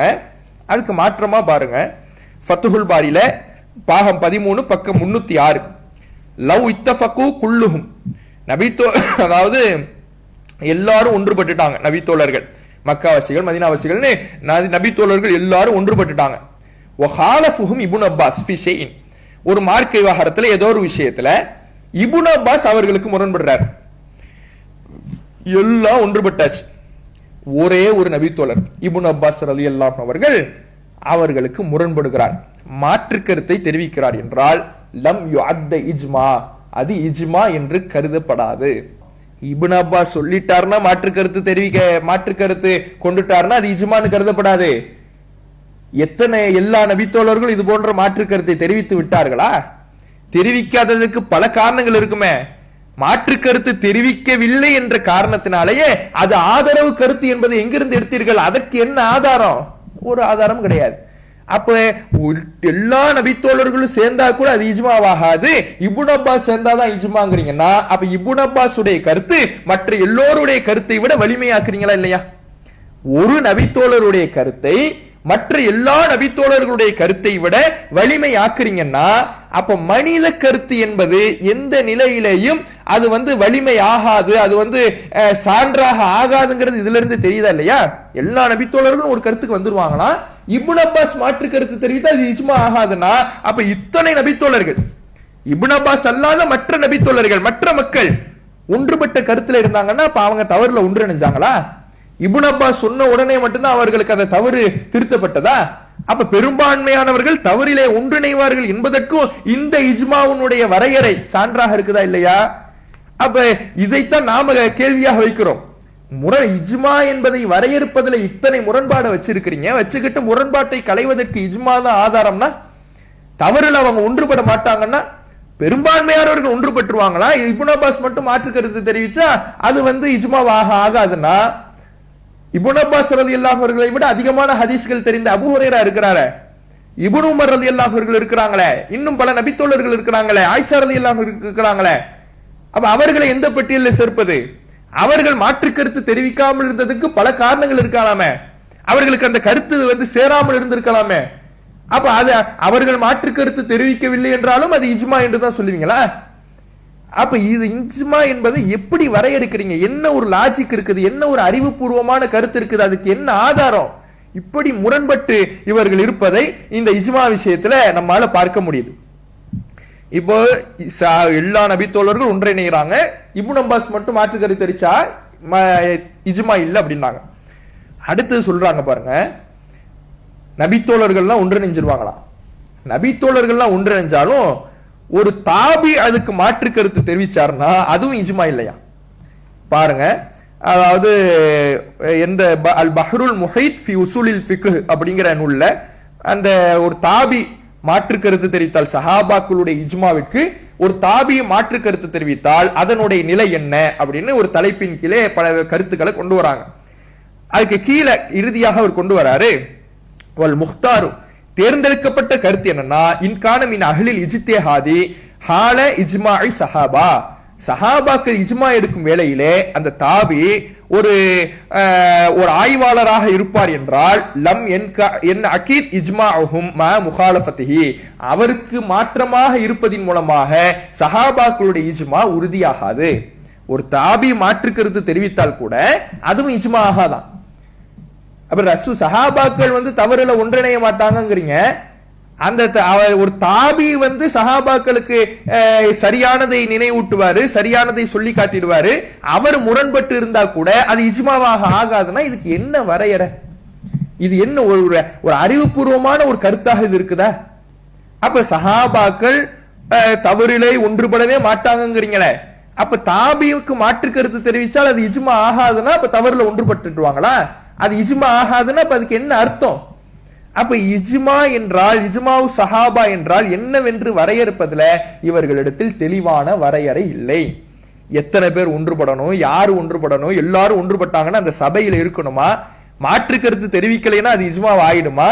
மாற்று கருத்து தெரிவிக்கலைன்னா அதுக்கு அவர்கள் ஆதரவு கொடுத்தார்கள் என்பதற்கு என்ன ஆதாரம்? இப்படி ஏராளமான எதிர்கேள்விகளை, சந்தேகங்களை இருக்கக்கூடிய, யூகமாக இருக்கக்கூடிய ஒரு விஷயத்தை சான்று ஆதாரம் என்று சொல்றாங்கன்னா இது மார்க்கத்தில் எவ்வளவு பெரிய விளைவை, பாதிப்பை, வழிகேட்டிலே கொண்டு போய் சேர்க்கும் என்பதை மக்கள் சிந்திக்க வேண்டும். இப்பெல்லாம் நம்ம கேட்கும் பொழுது அவங்க கேட்பாங்க, நம்ம கேட்கிறோம்ல இஜ்மா சஹாபாக்கள் எல்லாமே ஒரு விஷயத்துல ஒன்றுபட்டாங்கிறத காட்டுங்க அப்படின்னு கேட்கிறோம்ல, அதுக்கு கொண்டு வருவாங்க பாருங்க. என்ன கொண்டு வருவாங்கன்னா குரானை சஹாபாக்கள் தானே தொகுத்தாங்க, அதுல ஒன்றுபட்டாங்கல்ல, இன்னைக்கு நீங்க குரானை வச்சிருக்கிறீங்கல்ல, அப்ப நீங்களும் இஜ்மாவை ஏத்துக்கிறீங்கல்ல அப்படிம்பாங்க. இது எவ்வளவு பெரிய அறிவீனமான ஒரு வாதம்ங்கிறத நம்ம யோசிச்சு பார்க்கணும். குரானை தொகுக்கிறது சஹாபாக்கள் அவங்களா எடுத்த முடிவா? முதல்ல குரானை திரட்டுதல், குரானை புத்தகமாக வடிவமைத்தல் என்பது, எழுத்தில் கொண்டு வருதல் என்பது அவர்களாக எடுத்த முடிவா? மார்க்கத்தை, குரான் வசனத்தை, ஹதீஸை மக்களுக்கு கொண்டு போய் சேர்க்க வேண்டும் என்பது ரசூலுல்லாஹ் இட்ட கட்டளை. நான் உங்களுக்கு சொல்லிட்டேன், நீங்க அவங்கள அடுத்தவங்களுக்கு சொல்லுங்கிறது ரசூலுல்லாஹ் இட்ட கட்டளை. அப்ப இந்த கட்டளையை, அல்லாஹ்வுடைய தூதர் அவர்கள் சொன்ன இந்த வழிகாட்டலை ரசூலுல்லாஹ் இருக்கக்கூடிய காலத்திலேயே மனனத்தின் மூலமாகவும் குரான் வசனத்தை பாதுகாத்தார்கள், எழுத்திலையும் பாதுகாத்தார்கள். இப்படி ரசூலுல்லாஹ் வழிகாட்டி விட்டு சென்ற ஒன்றை பாதுகாக்க வேண்டும் என்கின்ற கட்டளையை செயல்முறைப்படுத்துவதற்கான நிர்வாக ரீதியான முடிவாகத்தான் குரானை தொகுக்கின்ற முடிவை எடுத்தார்களே தவிர மார்க்க சான்றாக அதை அவர்களுடைய ஒன்றுபடுதலை மெயினாதாரமா அவங்க ஆக்கிக்கல. ரசூலுல்லாஹ் நம்மளை பாதுகாக்க சொல்லிட்டாங்க, அடுத்த தலைமுறைக்கு கொண்டு போய் சேர்க்க சொன்னாங்க, எழுதி ரசூலுல்லாஹ்வே காட்டிட்டாங்க, நாம எழுதி அதை ஒன்னா ஆக்கிடுவோங்கிறது தான் சஹாபாக்கள் எடுத்த முடிவு. இது நிர்வாக ரீதியான முடிவா, மார்க்க ரீதியான முடிவா? நிர்வாக ரீதியான முடிவு தானே. உதாரணத்துக்கு நமக்கு ரசூலுல்லாஹ் மார்க்கத்தை எடுத்து சொல்லுங்கன்னு சொல்லிட்டாங்க, இப்படிதான் எடுத்து சொல்லணும்னு சொல்லல, மார்க்கத்தை மக்களுக்கு கொண்டு போய் சேருங்கன்ட்டாங்க. நாம பொதுக்கூட்டம் நடத்துறோம், மாநாடு நடத்துறோம், புத்தகத்துல எடுத்து சொல்றோம், எழுத்துல நோட்டீஸ்ல எடுத்து சொல்றோம், மாத இதழ்கள்ல எடுத்து சொல்றோம், டிவி நிகழ்ச்சியின் மூலமாக எடுத்து சொல்றோம், யூடியூப்ல எடுத்து சொல்றோம், குரான ஆப்பா வெளியிடுறோம், ஹதீஸ்களை அப்ளிகேஷனா எடுத்து சொல்றோம். இதுக்கெல்லாம் எங்கே ஆதாரம் இருக்குது? மாநாடு நடத்துவதற்கு எங்கே ஆதாரம் இருக்குது? பொதுக்கூட்டம் நடத்துவதற்கு எங்கே ஆதாரம் இருக்குது? ரசூலுல்லாஹ் அப்படி நடத்தி இருக்கிறாங்களான்னு கேட்டா அது எவ்வளவு முட்டாள்தனமான வாதம்னு சொல்லுவோமோ அதே மாதிரிதான் இதுவும். மார்க்கத்தை ரசூலுல்லாஹ் எடுத்து சொல்லிட்டாங்க பொழுது அந்த எடுத்து சொல்லுகின்ற வழிமுறை நிர்வாக ரீதியாக எதை இலகுவாக மக்களுக்கு கொண்டு போய் சேர்க்கலாமோ அது நிர்வாக முடிவு. அடிப்படை என்பது மார்க்கத்தை எடுத்து சொல்லுதல். அதே போலதான் குரானை பாதுகாத்தல் என்பது அடிப்படை, மார்க்கம் நமக்கு சொல்லி இருக்கக்கூடிய விஷயம். அதற்கு நிர்வாக ஒரு முடிவாக இந்த சஹாபாக்கள் குரானை புத்தக வடிவுல தொகுத்தாங்கன்னா அது மார்க்க விவகாரமா? அப்ப இதத்தான் இஜ்மாவுக்கு ஆதாரமாக கொண்டு வருவாங்க. ரசூல் சஹாபாக்கள் எங்க ஒன்றுபட்டாங்கன்னு கேட்டீங்கல்ல, இதுதான் ஒன்றுபட்டாங்கன்னு கொண்டு வரக்கூடியதை பார்க்கிறோம். அப்ப இது மார்க்க விவகாரத்துல ஒன்றுபட்டுதலா? மார்க்க விவகாரத்துல இவங்க எல்லாரும் ஒன்று சேர்ந்து முடிவெடுத்த விஷயமா? இது நிர்வாக ரீதியாக எடுக்கப்பட்ட ஒரு முடிவு. இது இஜ்மாவுக்கான ஆதாரமாக மார்க்க ரீதியான ஒரு ஏகோபித்த கருத்தாக ஆகாது. அப்ப நீங்க எதை சொல்றீங்க? நிர்வாக ரீதியாக ஏகோபித்த கருத்தை தான் மார்க்க ஆதாரம் சொல்றீங்களா? மார்க்க விவகாரத்துல ஒன்றுபடுறது தானே சொல்றீங்க. அப்படி எதுல ஒன்றுபட்டாங்க? தவறுலே ஒன்றுபட மாட்டாங்க, தவறான விஷயத்துல அவங்க இருக்கவே மாட்டாங்க, மாற்று கருத்து அவங்க தெரிவிக்கலைனாலும் அது ஆதாரமா எடுக்கலாங்கிறீங்களே. இது ஆதாரபூர்வமான நபிமொழிகளுக்கு எதிரான கருத்து. ரசூலுல்லாஹ்வுடைய காலத்துக்கு பின்னால மருவான்ங்கிற ஒரு ஆளுநர் என்ன பண்றாருன்னா, பெருநாள் தொழுகையில அவர் தொழுகைக்கு முன்பாக உரை நிகழ்த்துகிறார். தொழுகைக்கு பின்புதானே உரை. இவர் என்ன பண்றாருன்னா தொழுகைக்கு முன்பாகவே உரை நிகழ்த்துறார். இப்ப இத பார்த்த அபூ சயீத் ரலியல்லாஹு அவர்கள், மருவான் ஆளுநராக இருந்த காலம்ங்கிறது சஹாபாக்களுக்கு பிந்தைய காலம் இல்லை, சஹாபாக்கள் வாழ்ந்த காலம்தான். சஹாபாக்கள் வாழ்ந்த காலமாக இருந்தாலும் அங்கே இருந்த அபூ சயீத் ரலியல்லாஹு அவர்கள் மட்டும்தான் அங்கே மாற்று கருத்தை தெரிவிக்கிறார். இது நபி வழி அல்ல என்று கண்டிக்கிறாரே தவிர மற்றவர்கள் ஒன்னும் சொல்லலையே, மற்றவர்கள் மாற்று கருத்து தெரிவிக்கலையே. அப்ப இதுல எதை இஜ்மான்னு நீங்க எடுத்துக்குவீங்க? மருவான் செஞ்சதை இஜ்மான்னு எடுத்துக்கிட்டு அபூ சயீத் சொன்னதை விட்டுடுவீங்களா? அபூ சயீத் ரலியல்லாஹு அவர்கள் சொன்னதுக்கு மாற்று செஞ்சிடுவீங்களா? அப்ப இதுல எது இஜ்மா? தவறுல ஒன்றுபடவே மாட்டாங்க, மாற்று கருத்து தெரிவிக்கலைனாலும் இஜ்மாங்கிறீங்களே. இங்க பல நபித்தோழர்கள் மாற்று கருத்து தெரிவிக்காம இருந்திருக்கிறாங்களே. இது போல பல விவகாரங்களில் நபித்தோழர்கள் மாற்று கருத்து தெரிவிக்காமல் இருந்திருக்கலாம், அதனால் அவர்கள் அதை ஆதரித்ததாக ஆகாது. அதுக்கு பல காரணங்கள் இருக்கலாம், அதை அல்லாஹ்வே நன்கறிந்தவன் என்பதைத்தான் நாம் இதிலிருந்து விளங்கிக் கொள்ளணும். அதே மாதிரி இன்னும் சில விஷயத்தை பார்க்கலாம். உஸ்மான் ரலியல்லாஹு அவர்களுடைய காலத்துல அதிகப்படுத்தப்பட்ட அந்த ஜும்மாவிற்கான பாங்கு, உமர் ரலியல்லாஹுடைய காலத்துல முத்தலாக், ரசூலுல்லாஹ்வுடைய காலத்துல நீ ஒரே நேரத்துல எத்தனை தலாக் சொன்னாலும் அது ஒரு தலாக்காகத்தான் கருதப்படும்னு ரசூலுல்லாஹ் சொல்றாங்க. ஆனா உமர் ரலியல்லாஹு அவர்கள் என்ன முடிவுக்கு வராங்க? நீ ஒரே நேரத்துல 3 தலாக் சொன்னாலும் அது 3 தலாக்காகத்தான் கருதப்படும், அது ஒட்டுமொத்தமாக திருமண பந்தமே முடிந்து விடும் அப்படின்னு ஒரு முடிவை எடுக்கிறாங்க. அது நபித்தோழர்கள் வாழ்ந்த காலகட்டம் தானே. உமர் ரலியல்லாஹுடைய காலத்துல எந்த நபித்தோழரும் இல்லையா? பல நபித்தோழர்கள் வாழ்ந்த காலகட்டம் தானே. அப்ப பல நபித்தோழர்கள் வாழ்ந்த காலகட்டமாக இருந்தாலும் இவர்கள் தவறான விஷயத்தில் அவர்கள் மாற்று கருத்து தெரிவிக்காம இருந்திருக்கிறாங்க. மாற்று கருத்து தெரிவிக்காம இருந்ததற்கு பல காரணங்கள் இருந்திருக்கலாம். இவர்கள் நபித்தோழர்கள் உமர் ரலியல்லாஹு அவர்களுக்கு மாற்று கருத்து தெரிவிக்கவில்லை என்கின்ற ஒரே காரணத்தினால் அது இஜ்மாவாக மார்க்க ஆதாரமாக ஆகிவிடாது என்பதற்கு இதுவெல்லாம் மிகச்சிறந்த சான்றுகளாக இருக்கிறது என்பதை நாம இதிலிருந்து தெரிந்து கொள்ளலாம். அப்ப இப்ப நாம எடுத்துக்காட்டிய விஷயங்கள்லாம் பாருங்க. நபி வழிக்கு மாற்றமான ஒரு விஷயத்துல பெரும்பான்மையானவர்கள் மாற்று கருத்து தெரிவிக்காம இருக்கிறாங்கன்னா அது பின்பற்றப்பட வேண்டியதா? மாற்று கருத்து தெரிவிக்கலங்கிறதுக்காக பின்பற்றப்பட வேண்டியதுன்னா முத்தலாக்கு பின்பற்றப்பட வேண்டியது சொல்றீங்களா? உஸ்மான் ரலியல்லாஹு அவர்களுடைய இரண்டாம் பாங்கு, ஜும்மாவுடைய இரண்டாம் பாங்கு பின்பற்றப்பட வேண்டியதுன்னு சொல்றீங்களா? அபு சயீத் ரலியல்லாஹு அவர்கள் மட்டும்தான் மாற்று கருத்து தெரிவிச்சாங்க, மற்றவங்க அமைதியா இருந்தாங்கிறதுனால மர்வானுடைய செயல் பின்பற்றப்பட வேண்டியதுங்களா? என்ன சொல்ல வரீங்க? அப்ப பெரும்பான்மையானவர்கள் சிறுபான்மையானவர்கள்ங்கிறது இங்க அளவுகோல் அல்ல. அல்லாஹ்வுடைய வேதமும் ஹதீஸும் மட்டும்தான் சான்றாகுமே தவிர பெரும்பான்மையானவர்கள் ஒரு செயலை செஞ்சாங்கிறதுக்காக அது மார்க்க ஆதாரமாக ஆகாது. அவர்கள் தவறில் ஒன்றுபடவே மாட்டார்கள் என்பது மார்க்க அடிப்படையிலே சரியான ஒரு நிலைப்பாடு கிடையாது. அவர்கள் மாற்று கருத்து தெரிவிக்காமல் இருந்த காரணத்தினாலேயே ஆதரித்தார்கள் என்பதும் மார்க்க அடிப்படையிலே சரியான நிலைப்பாடு கிடையாது என்பதை இந்த செய்திகளிலிருந்து நாம தெரிந்து கொள்ளலாம். இப்படியான ஏராளமான முரண்பாடுகள் நிறைந்ததாக இந்த இஜ்மா இருக்கிறதுனால முரண்பாட்டை கலைகிறதுக்கு இஜ்மான்னாங்க. ஆனா இஜ்மாவே இவ்வளவு முரண்பாடு நிறைந்ததா இருக்குது, அறிவுக்கு பொருத்தம் இல்லாததா இருக்குது, ஆதாரத்துக்கு மாற்றமானதா இருக்குது. இது இவ்வளவு இருக்கிறதுனாலதான் இந்த இஜ்மா தொடர்பாக இமாம்கள் சில விஷயத்தை சொல்லி இருக்கிறாங்க. அதையும் நாம பார்க்கணும். மசாயில் அஹ்மது பின் ஹம்பல் அப்படிங்கிற புத்தகத்துல 438வது பக்கம் அதுல சொல்லப்படுகிறது, மனிதல் இஜ்மா ஃபஹுவ கதிபுன் லஅல்ல الناس قد اختلفوا. இஜ்மான்னு யார் வாதிடுகிறாரோ அது பொய். ஏன்னா மக்கள் கருத்து வேறுபாட்டில் இருந்திருக்கலாம். வலாக்கின் லா யஅலமு الناس يختلفون. மக்கள் கருத்து வேறுபாடு கொண்டார்கள் என்பது இவர்களுக்கு தெரியாமல் இருந்திருக்கலாம். அவ்வளவு லம் யப்லுஹு ذلك, அது அவரை அடையாமல் இருந்திருக்கலாம். மக்கள் கருத்து வேறுபாடு கொண்டிருப்பாங்க, அது உங்களுக்கு வேணா தெரியாம இருந்திருக்கலாம். மக்கள் மாற்று கருத்து தெரிவிச்சிருப்பாங்க, அது உங்களுக்கு வேணாலும் உங்களுக்கு அறிவிக்கப்படாமல் இருந்திருக்கலாமே தவிர மாற்று கருத்து இல்லை என்கின்ற ஒரு காரணத்தினாலேயே அது இஜ்மா என்று சொன்னால் அது பொய்யுங்கிறார் இமாம் அஹ்மத். இது சரியானதா இல்லையா?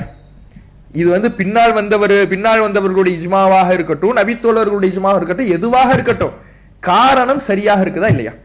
மாற்று கருத்து இல்லைன்னு நீங்க சொல்லலாமே தவிர உங்களுக்கு அது கிடைக்கலன்னு நீங்க முடிவெடுக்கலாமே தவிர இவங்க மாற்று கருத்து இல்லைங்கிற ஒரு காரணத்தினாலேயே, நமக்கு மாற்று கருத்து அறிவிக்கப்படவில்லை என்ற ஒரு காரணத்தினாலேயே எந்த ஒரு நபித்தோழரும் முரண்படல நீங்க எப்படி முடிவெடுப்பீங்க? அதுல ஒன்றுபட்டுட்டாங்க நீங்க எப்படி சொல்லுவீங்க? இது பொய்யுங்கிறார். இப்படி சொல்றதே முதல்ல பொய். ஏன்னா உனக்கு தெரியலன்னு சொல்லு, உங்களுக்கு அது அடையலன்னு சொல்லுங்க. எல்லாரும் ஒன்றுபட்டுட்டாங்கன்னு அவங்க மேல எப்படி பழி போடுவீங்க? இது பொய்யுங்கிறாரு இமாம் அஹ்மத். அதே போல அல்-இத்தத் ஃபி உஸூலில் ஃபிக்ஹ் அப்படிங்கிற நூல்ல பாகம் 4 பக்கம் 1059 அதுல இமாம் மருதி அவர்கள் எடுத்து சொல்றாங்க, கைஃப யஜூஸு லிர்ரஜுலி அன் யகூல அஜ்மஉ, யோகித்து விட்டார்கள், இஜ்மாவாக முடிவெடுத்து விட்டார்கள் என்று சொல்வது எப்படி ஒரு மனிதனுக்கு ஆகுமாகும்? இதா சமிஅத்தஹுன்ன யகூலுன அஜ்மஉ, ஏகோபித்து விட்டார்கள், எல்லோரும் ஒன்றுபட்டு விட்டார்கள் என்று சிலர் கூறுவதை நீ செவியுற்றால் ஃபத்தஹிம்ஹும், அவர்கள் மேல நீ சந்தேகம் கொள்ளு. எல்லாரும் ஒன்றுபட்டுட்டாங்க, சஹாபாக்கள் ஒரு விஷயத்துல ஒன்றுபட்டுட்டாங்க, அது ஆதாரம், தாபீன்கள் ஒன்றுபட்டுட்டாங்க, அது ஆதாரம், மாற்று கருத்தே இல்ல இப்படின்னு யாராவது உன்னிடத்துல சொன்னா ஃபத்தஹிம்ஹும், அவர்கள் மேல நீ சந்தேகம் கொள்ளணும். லவ் கால இன்னி லவ் அஅலம் லஹு முகாலிஃபன் ஜாஸ, மாற்று கருத்து யாரு சொன்னாருன்னு எனக்கு தெரியலன்னு ஒருத்தன் சொல்றானா அது கூட ஏத்துக்கலாம், அது கூடும். ஆனா இப்படி மாற்று கருத்தே இல்ல, எல்லோரும் யோகித்து விட்டார்கள், எல்லோரும் ஒரு கருத்துக்கு வந்து விட்டார்கள் அப்படின்னு ஒருத்தர் ஒரு நபர் சொல்லுவார் என்றால் அவர்கள் நீ சந்தேகம் கொள்ளணுங்கிறாரு இமாம் மருதி. இன்றைய நவீன சலஃபிகளுடைய நிலை இதாகத்தானே இருக்குது. குர்ஆன் ஹதீஸை அதில் ஏற்படுகின்ற கருத்து முரண்பாடுகளை குர்ஆன் ஹதீஸிலிருந்தே தீர்த்து கொள்ளுங்கள்ங்கிறது மார்க்கம். அல்லாஹ் அப்படி வழிகாட்டுகிறான். ஆனா இவங்க என்னன்னா இஜ்மாவுல தான் அதனுடைய தீர்வு இருக்குங்கிறாங்க. சரி, எதுப்பா இஜ்மா அப்படின்னு கேட்டா சஹாபாக்கள் ஒன்றுபட்ட கருத்து. எது ஒன்றுபட்ட கருத்து அப்படின்னு கேட்டா இல்ல அவர் மாற்று கருத்து தெரிவிக்கல, இவர் மாற்று கருத்து தெரிவிக்கல, அதனால இது ஒன்றுபட்ட கருத்துங்கிறாங்க. இந்த நிலையத்தான் இமாம் மருதி சொல்லுகிறார், இது மாதிரி நீ செவியுற்றினா ஃபத்தஹிம்ஹும், அவர்கள் மேல நீ சந்தேகம் கொள்ளணும். இவங்க உண்மையை சொல்லல, பொய்ய சொல்றாங்க, சந்தேகம் கொள்ளு அப்படிங்கிறார். கதாலிக்க நக்கல் அபூ தாலிப் அன்ஹு, இமாம் அபூ தாலிப் அவர்களும் இதே மாதிரி எடுத்து சொல்றாங்க, ஹாதா கதிபுன், இது பொய். மா அலிமஹு அன்னன்னாஸ முஜ்மஊன், மக்கள் எல்லாமே ஒரு கருத்திலே ஒன்றுபட்டு விட்டார்கள் என்பது இவருக்கு எப்படி தெரியும்? வலாக்கின் யகூலு லா அலமு ஃபீஹி இக்திலாஃபன், நான் எனக்கு இதுல இருக்கிற கருத்து வேறுபாடு தெரியலைன்னு வேணா சொல்லலாமே தவிர மக்கள்லாம் ஒன்றுபட்டுட்டாங்கன்னு இவருக்கு எப்படி தெரியும்? இப்படி ஒருத்தர் சொல்றாருன்னா அது பொய் அப்படின்னு இமாம் அபூ தாலிப் அவர்கள் வழியாகவும் அவரும் எடுத்து சொல்றார், இமாம் அஹ்மது வழியாக எடுத்து சொல்றார்.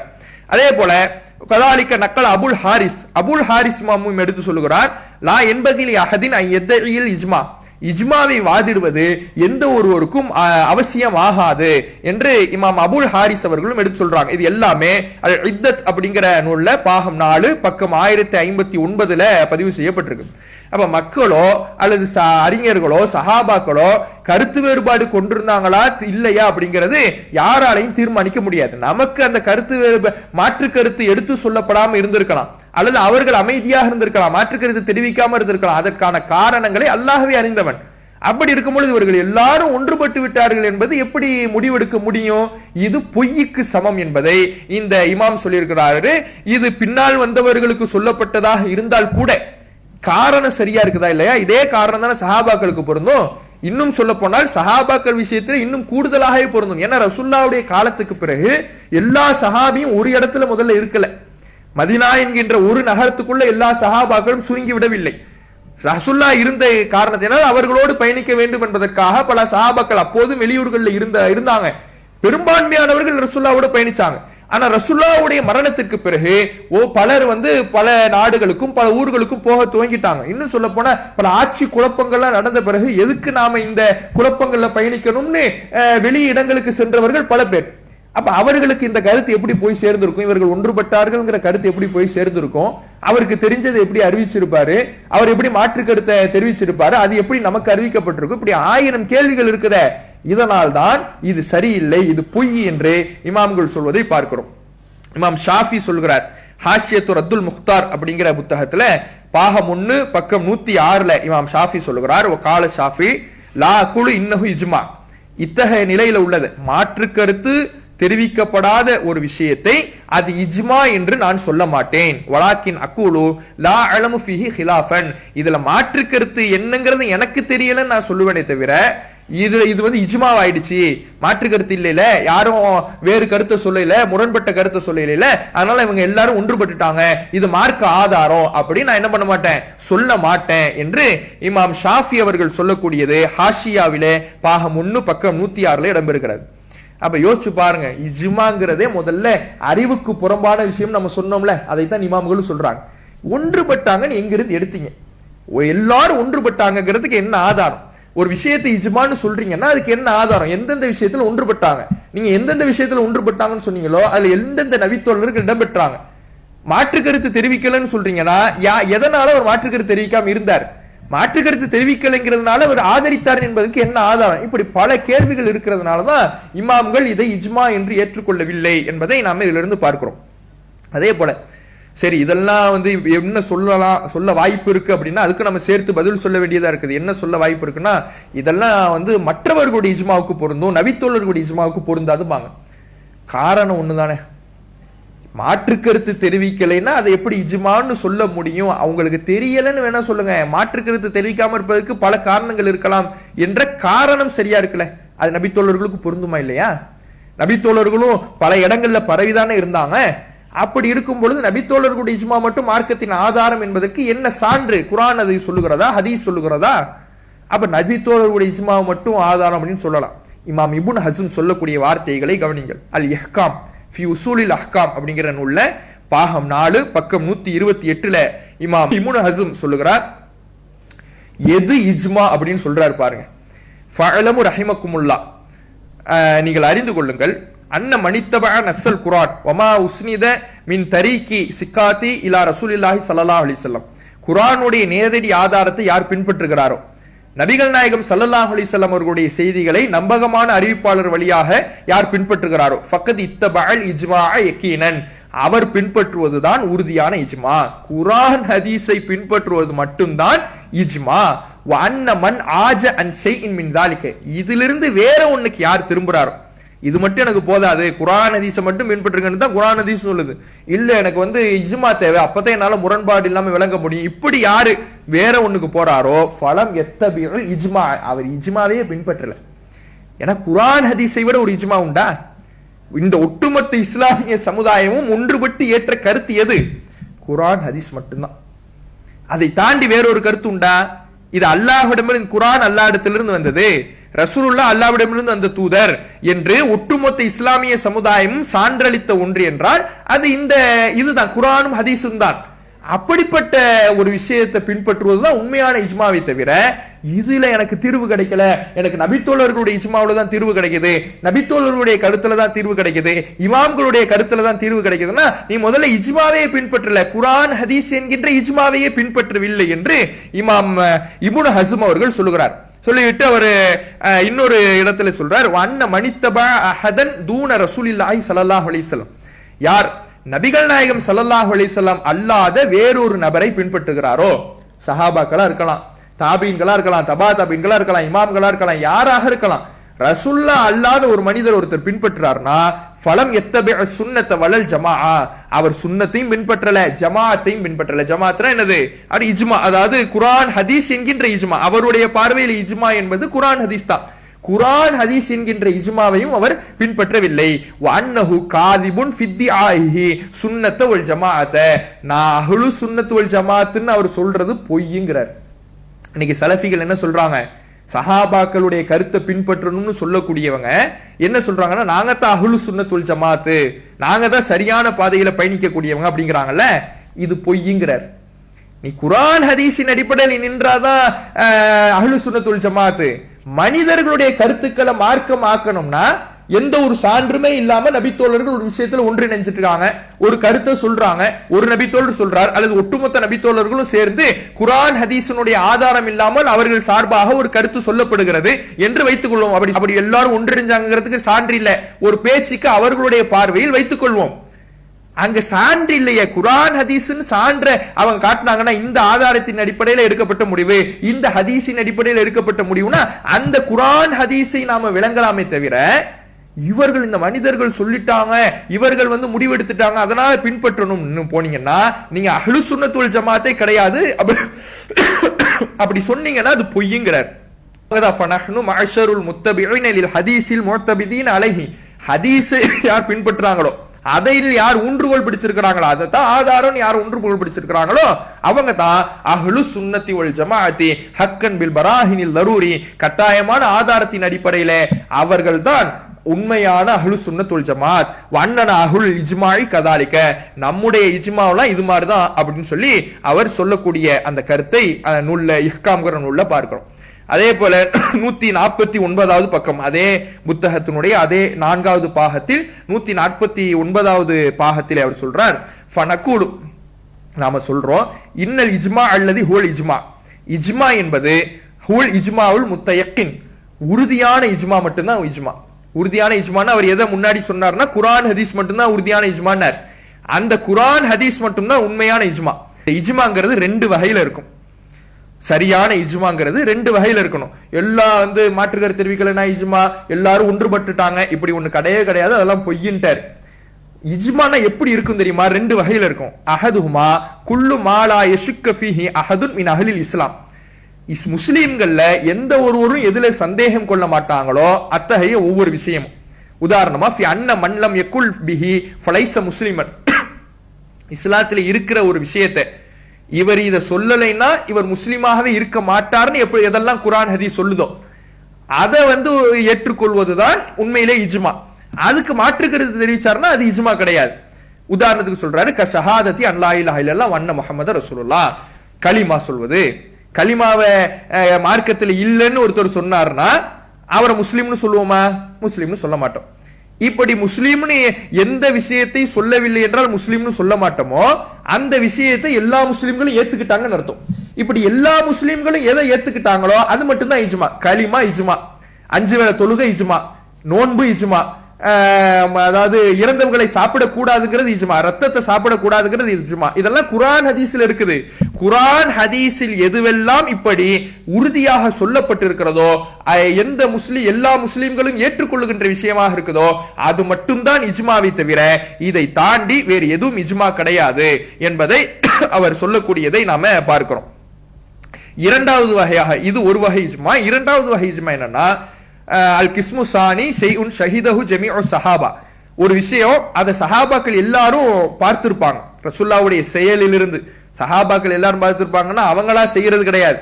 ரசூலுல்லாஹ்வுடைய செயலிலிருந்து சஹாபாக்கள் அனைவரும் ஒரு விஷயத்தை பார்த்திருப்பாங்க. பார்த்துட்டு அதை தெரியாத மற்றவர்களுக்கு எடுத்து சொல்லியிருப்பாங்க. அதுக்கு உதாரணம் சொல்றாரு.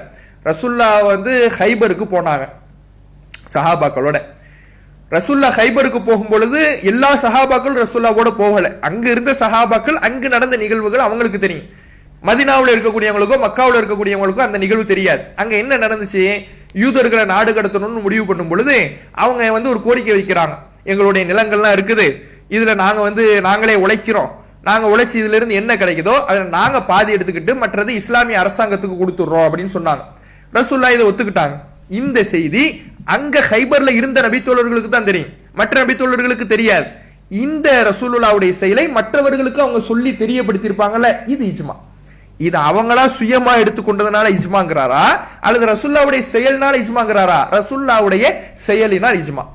ரெண்டு வகை இஜ்மா தான் மார்க்கத்துல இருக்குது. ஒன்னு குர்ஆன் ஹதீஸ் சொல்வது இஜ்மா, இன்னொன்னு சஹாபாக்கள் ரசூலுல்லாஹ்வுடைய செயலை அறிவிச்சிருப்பாங்க, தெரியாதவர்களுக்கு எடுத்து சொல்லியிருப்பாங்க, அது இஜ்மா.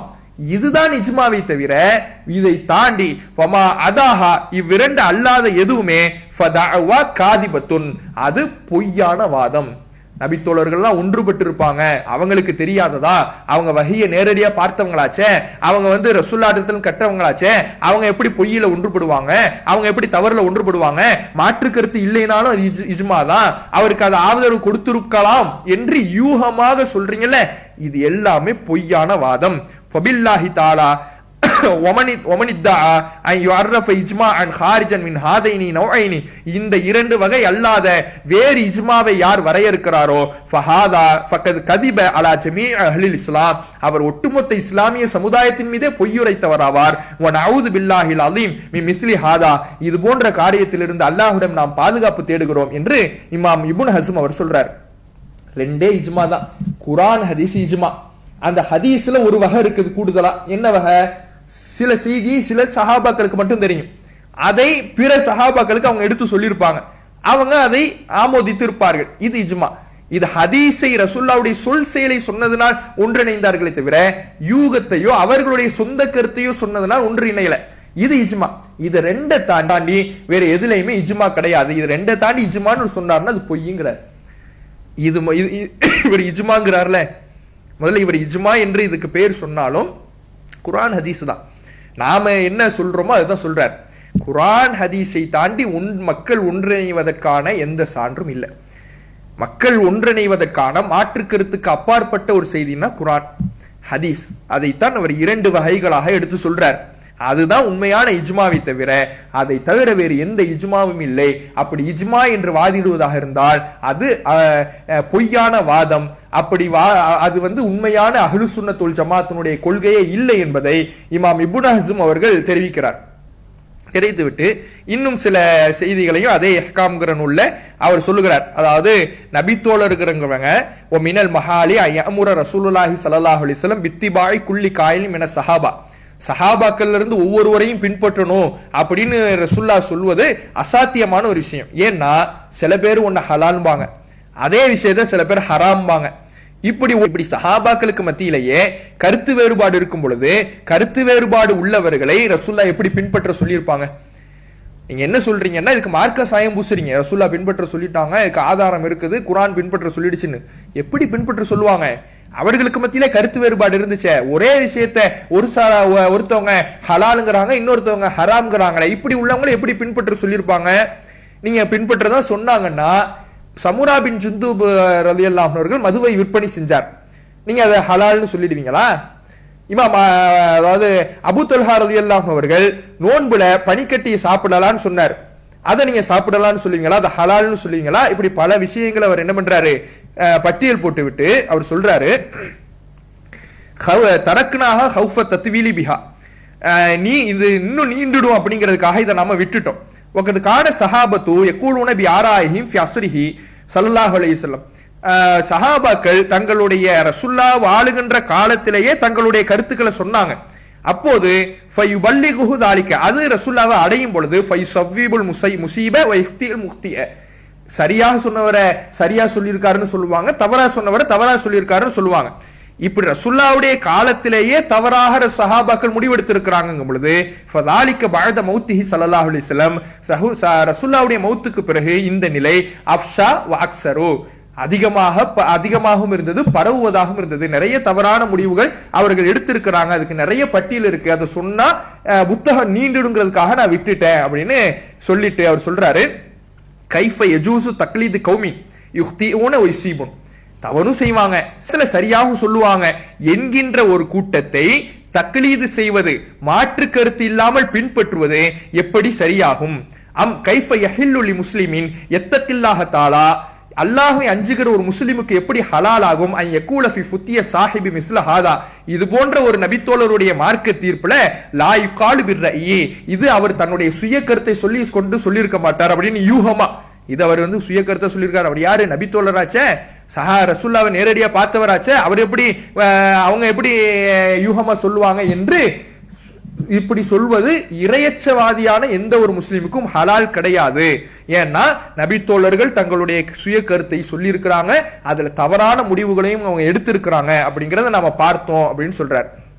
அடுத்து அவர் பேசுறாரு, அம்மா கவுலுஹும் இன்ன சஹாபத ரலியல்லாஹு அன்ஹும் ஷஹீதுல் வஹிய, சஹாபாக்கள் வஹியை நேரடியாக கண்கூடாக பார்த்தார்கள். ஃபஹும் அலமு பிஹி, இதுதான் முக்கியமான வாதம். இமாம் இப்னு ஹஸ்ம் வைக்கிறாரு, அதாவது சஹாபாக்களை ஏன் பின்பற்றணும்? இன்றைக்கு இருக்கக்கூடிய இந்த நவீன சலஃபிகளும் என்ன சொல்லுவாங்க, சஹாபாக்களை ஏன் பின்பற்றணும்னு சொல்றது தெரியுமா? அவங்க தானங்க வஹியை நேரடியா பார்த்தாங்க. ரசூலுல்லாஹ்வுக்கு குர்ஆன் அருள்றதை நேரடியா பெற்றது யாரு? சஹாபாக்கள் தானே. ஹதீஸை யார் முன்னிலையில ரசூலா சொல்றாங்க? சஹாபாக்கள் தானே. அப்ப அவங்கள விட தெரிஞ்சவங்க யாராவது உண்டா? அவங்கள விட புரிஞ்சவங்க யாராவது உண்டா? அப்ப அவங்க அடிப்படையில தான் நாம புரியணும், அவங்க கருத்தை தான் பின்பற்றணும் அப்படிம்பாங்க. அதுதான் சொல்றாரு, இப்படி சொல்லிட்டு ஃபஹும் அலமு பிஹி, அவர்கள் தான் நன்கறிந்தவர்கள் என்று யார் சொல்றாங்களோ இந்த கூற்று எங்க போய் விடும் தெரியுமா? அலா ஹாதா அன்ன தாபிஈன ஷஹீது ஸஹாபத, தாபீன்கள் சஹாபாக்களை கண்கூடாக பார்த்தார்கள். ஃபஹும் அலமு பிஹிம், அவர்கள் சஹாபாக்களை கொண்டு நன்கறிந்தவர்கள். ஃபயஜிபு தக்லீபுது தாபீன், எனவே தாபீன்களை மாற்று கருத்தின்றி பின்பற்றுவதும் அவசியம். ரசூலுல்லாஹ்வை சஹாபாக்கள் கண்கூடா பார்த்தாங்க, சஹாபாக்களை தாபீன்கள் கண்கூடா பார்த்தாங்க. வஹாகதா கரனன் ஃபகரனன் ஹத்தா யபுலுகல் அம்னு இலைனா ஃபயஜிபு தக்லீதுனா, இப்படியே ஒவ்வொரு காலமா வந்து வந்து வந்து வந்து அவங்களை நேரடியா பார்த்தாங்க, இவங்களை நேரடியா பார்த்தாங்கன்னு சொல்லி நம்ம காலத்துல வாழ்ந்தவங்களையும் பின்பற்ற சொல்லிடுவீங்க போல இருக்குதே. இமாம் இப்னு ஹஸ்ம் அவர்கள் கேட்கிறார், சொல்ல ஆரம்பிச்சுட்டாங்க. இன்றைக்கு இருக்கக்கூடிய நமக்கு முன்னிலையில் இருக்கக்கூடிய நவீன சலஃபிகளும் சொல்ல ஆரம்பிச்சுட்டாங்க. அவர்களுடைய கல்லூரியிலே ஒரு உரை நிகழ்த்தப்படுகிறது. இந்த நல்ல அறிஞர்கள் வழியில் வரக்கூடிய நல்லறிஞர்களாக நம்ம இருக்கணும். இந்த இமாம்கள் இமாம் அப்துல் வஹாப், முஹம்மது இப்னு அப்துல் வஹாப் ரஹிமஹுல்லா அவர்கள், அதே போன்று இப்னு தைமியா ரஹிமஹுல்லா அவர்கள், இப்னுல் கையிம் ஜௌஸி ரஹிமஹுல்லா அவர்கள், அதே போன்று தற்காலத்தில் இருக்கக்கூடிய ஷேக் பின் பாஸ், உசைமீன் அல் உசைமி ரஹிமஹுல்லா, சாலிஹ் ஃபௌசான், இப்படி எத்தனையோ தலை சிறந்த அறிஞர்கள் இருக்கிறார்கள். அவர்களுடைய ஆக்கங்கள், கொள்கை விளக்க நூல்கள், அவர்கள் இபாதத்துகள் தொடர்பாக எழுதிய நூல்கள் எல்லாம் இருக்கின்றது. விஷயம் தெளிவாக்கி நமக்கு தரப்பட்டிருக்கின்றது. நம்முடைய வேலை என்ன? அதை படிக்கணும், உள்வாங்கணும், அதை மக்களுக்கு என்ன செய்யணும்? போதிக்கணும். இப்ப நம்ம எப்படிப்பட்ட அறிஞர்களாக இனி உருவாகணும்னா அறிஞர்களை சார்ந்த அறிஞர்களாக இருக்கணும். நாம் ஒரு நிலைப்பாடு எடுக்கின்றோம், ஒரு கருத்தை சொல்கின்றோம், இந்த அறிஞர்கள் யாருமே சொல்லவில்லை, இந்த அறிஞர்கள் எல்லாம் அதற்கு மாற்றமாக சொல்லி இருக்கிறார்கள். அப்படியானால் நாம புரிந்து கொள்ள வேண்டும், நாம் தடம் மாறுகிறோம். நாம் என்ன செய்யறோம்? தடம் மாறுறோம். நம்ம சரியான பாதையில போகணும்னு சொன்னா நம்முடைய சிந்தனையும் நம்முடைய பயணமும் நம்முடைய வழியும் நம்முடைய போக்கும் இந்த அறிஞருடைய சிந்தனையின் போக்கும் ஒரே மாதிரிதான் இருக்கும். அங்க என்ன அந்த மாணவர்களுக்கு போதிக்கப்படுதுன்னா, நாம எப்படி இருக்கணும்னா அறிஞர்களை சார்ந்த அறிஞர்களா இருக்கணும். நீயா சுயமா சிந்திச்சிடாத. இமாம் உசைமின் யாரு? 2000 வஃபாத்தானவர். இமாம் அல்பானி, இமாம் பின்பாஸ், இவங்க எல்லாம் யாரு? தற்காலத்துல 2000 வஃபாத்தானவங்க. இவர்களுடைய கருத்தை சார்ந்துதான் இருக்கணும். அவர்களுடைய கருத்துக்கள் புத்தகங்களாக இருக்குது, அதை படித்து விட்டு தான் முடிவுக்கு வரணுமே தவிர நாம சிந்திக்க கூடாது, அதுக்கு மாற்று கருத்து தெரிவிக்க கூடாது என்று அவர்களுடைய கல்லூரியிலே உரை நிகழ்த்தப்படுகிறது. வந்துட்டாங்களா? முன்னோர்கள் சஹாபாக்களை பின்பற்றணும்னு சொன்னவங்க, தாபீன்களை பின்பற்றணும்னு சொன்னாங்க, தபா தாபீன்களை பின்பற்றணும்னு சொன்னவங்க, இன்னைக்கு ஒரு அரபு நாட்டுல பிறந்து அங்க ஆலிமா இருந்திருந்தா போதும் அவரை பின்பற்றணுங்கிற லெவலுக்கு வந்துட்டாங்களே. இதைத்தான் இமாம் இப்னு ஹஸம் சொல்றாரு. இது இங்கதான் உங்களுடைய கொள்கை கொண்டு போகும். அவங்கள நேரடியா பார்த்தவங்க அவங்களுக்கு தெரியாததா இப்படின்னு சொன்னீங்கன்னா ஒவ்வொரு தலைமுறையாக வந்து எல்லோரையும் பின்பற்றணும்னு நீங்க சொல்லிடுவீங்க ஒரு கட்டத்துல அப்படிங்கிறாரு. இன்னைக்கு சொல்ல ஆரம்பிச்சிட்டாங்க. அவர் சொல்லக்கூடிய வார்த்தையை கவனிங்க, எவ்வளவு பெரிய வார்த்தையை சொல்றாரு பாருங்க. ஃபஹாதிஹி சிஃபத்து தீனி நஸாரா ஃபித்திபாஇஹிம் அஸாகிஃபத்தஹும். இது தங்களுடைய முன்னோர்களை மத குருமார்களை பின்பற்றும் விஷயத்துல கிறிஸ்தவ கொள்கையினுடைய தன்மை. கிறிஸ்தவர்கள் தான் என்ன பண்ணுவாங்க, அவங்களுடைய அறிஞர்கள் அவங்களுடைய பைபிள்ல இன்னைக்கு எழுதி வச்சிருக்கிறாங்க, மார்க்கு லூக்குன்னு எழுதி வச்சிருக்கிறாங்க. அதெல்லாம் என்ன, அந்தந்த அறிஞர்கள் சொன்னது, அவர்களுடைய கருத்துக்கள், அதை இன்னைக்கு வேதமாக்கிக்கிட்டாங்கல்ல, அதை ஆதாரமாக ஆக்கிக்கிட்டாங்கல்ல. இறைவன் அருளிய அந்த தௌராத் என்கின்ற வேதத்தை மறந்துட்டாங்கல்ல, இஞ்சில மறந்துட்டாங்கல்ல, மனித கருத்துக்களை மார்க்கமாக்கிட்டாங்கல்ல. அப்ப மனித கருத்துக்களை மார்க்கமாக்குவது, மதகுருமார்களுடைய கருத்துக்களை மார்க்க ஆதாரமாக எடுப்பது கிறிஸ்தவர்களுடைய தன்மை. ஃபலைசத் சிஃபத்து தீனா, நம்ம மார்க்கத்தினுடைய தன்மை அது கிடையாது. நம்ம மார்க்கத்தினுடைய தன்மை எது? குர்ஆன் ஹதீஸ் தானே.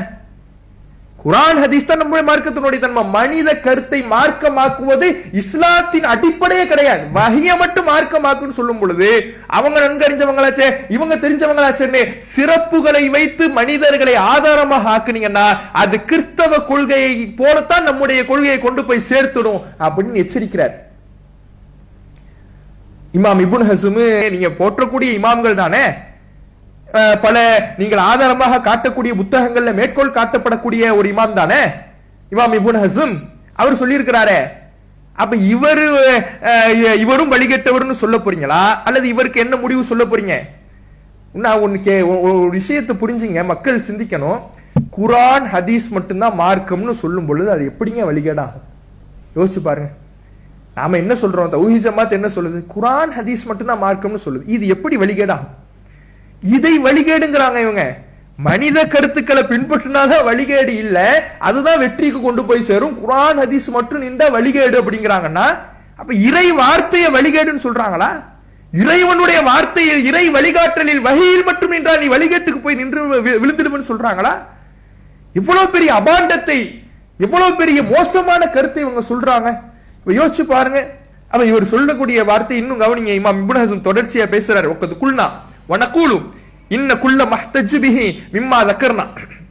இவங்க ஆதாரம்னு எதையெல்லாம் சொன்னாங்களோ அதுவெல்லாம் லவ்கான் ஹக்கன், உண்மையிலே அது ஆதாரப்பூர்வமாக இருக்கும்னா, நிறைய குர்ஆன் சொன்னா ஹதீஸ்ல இதுக்கு ஆதாரம்னு சொல்றாங்க, இதெல்லாம் உண்மைன்னு இருக்கும்னா லகான அலைஹிம் லா லஹும், அது எல்லாமே இவர்களுக்கு எதிரான ஆதாரங்கள் தானே தவிர இவர்களுக்கு ஆதாரமான ஆதாரங்கள் கிடையாது. இமாம் இப்னு ஹஸம் சொல்லிட்டு இதை நான் அப்பவும் சொன்னேன் இப்பவும் சொல்றேங்கிறார். நாமளும் பல நேரங்கள்ல அவர்கள் எடுத்து வைக்கக்கூடிய ஆதாரங்களை உங்கள் மத்தியிலே தெளிவுபடுத்தி இருக்கிறோம்.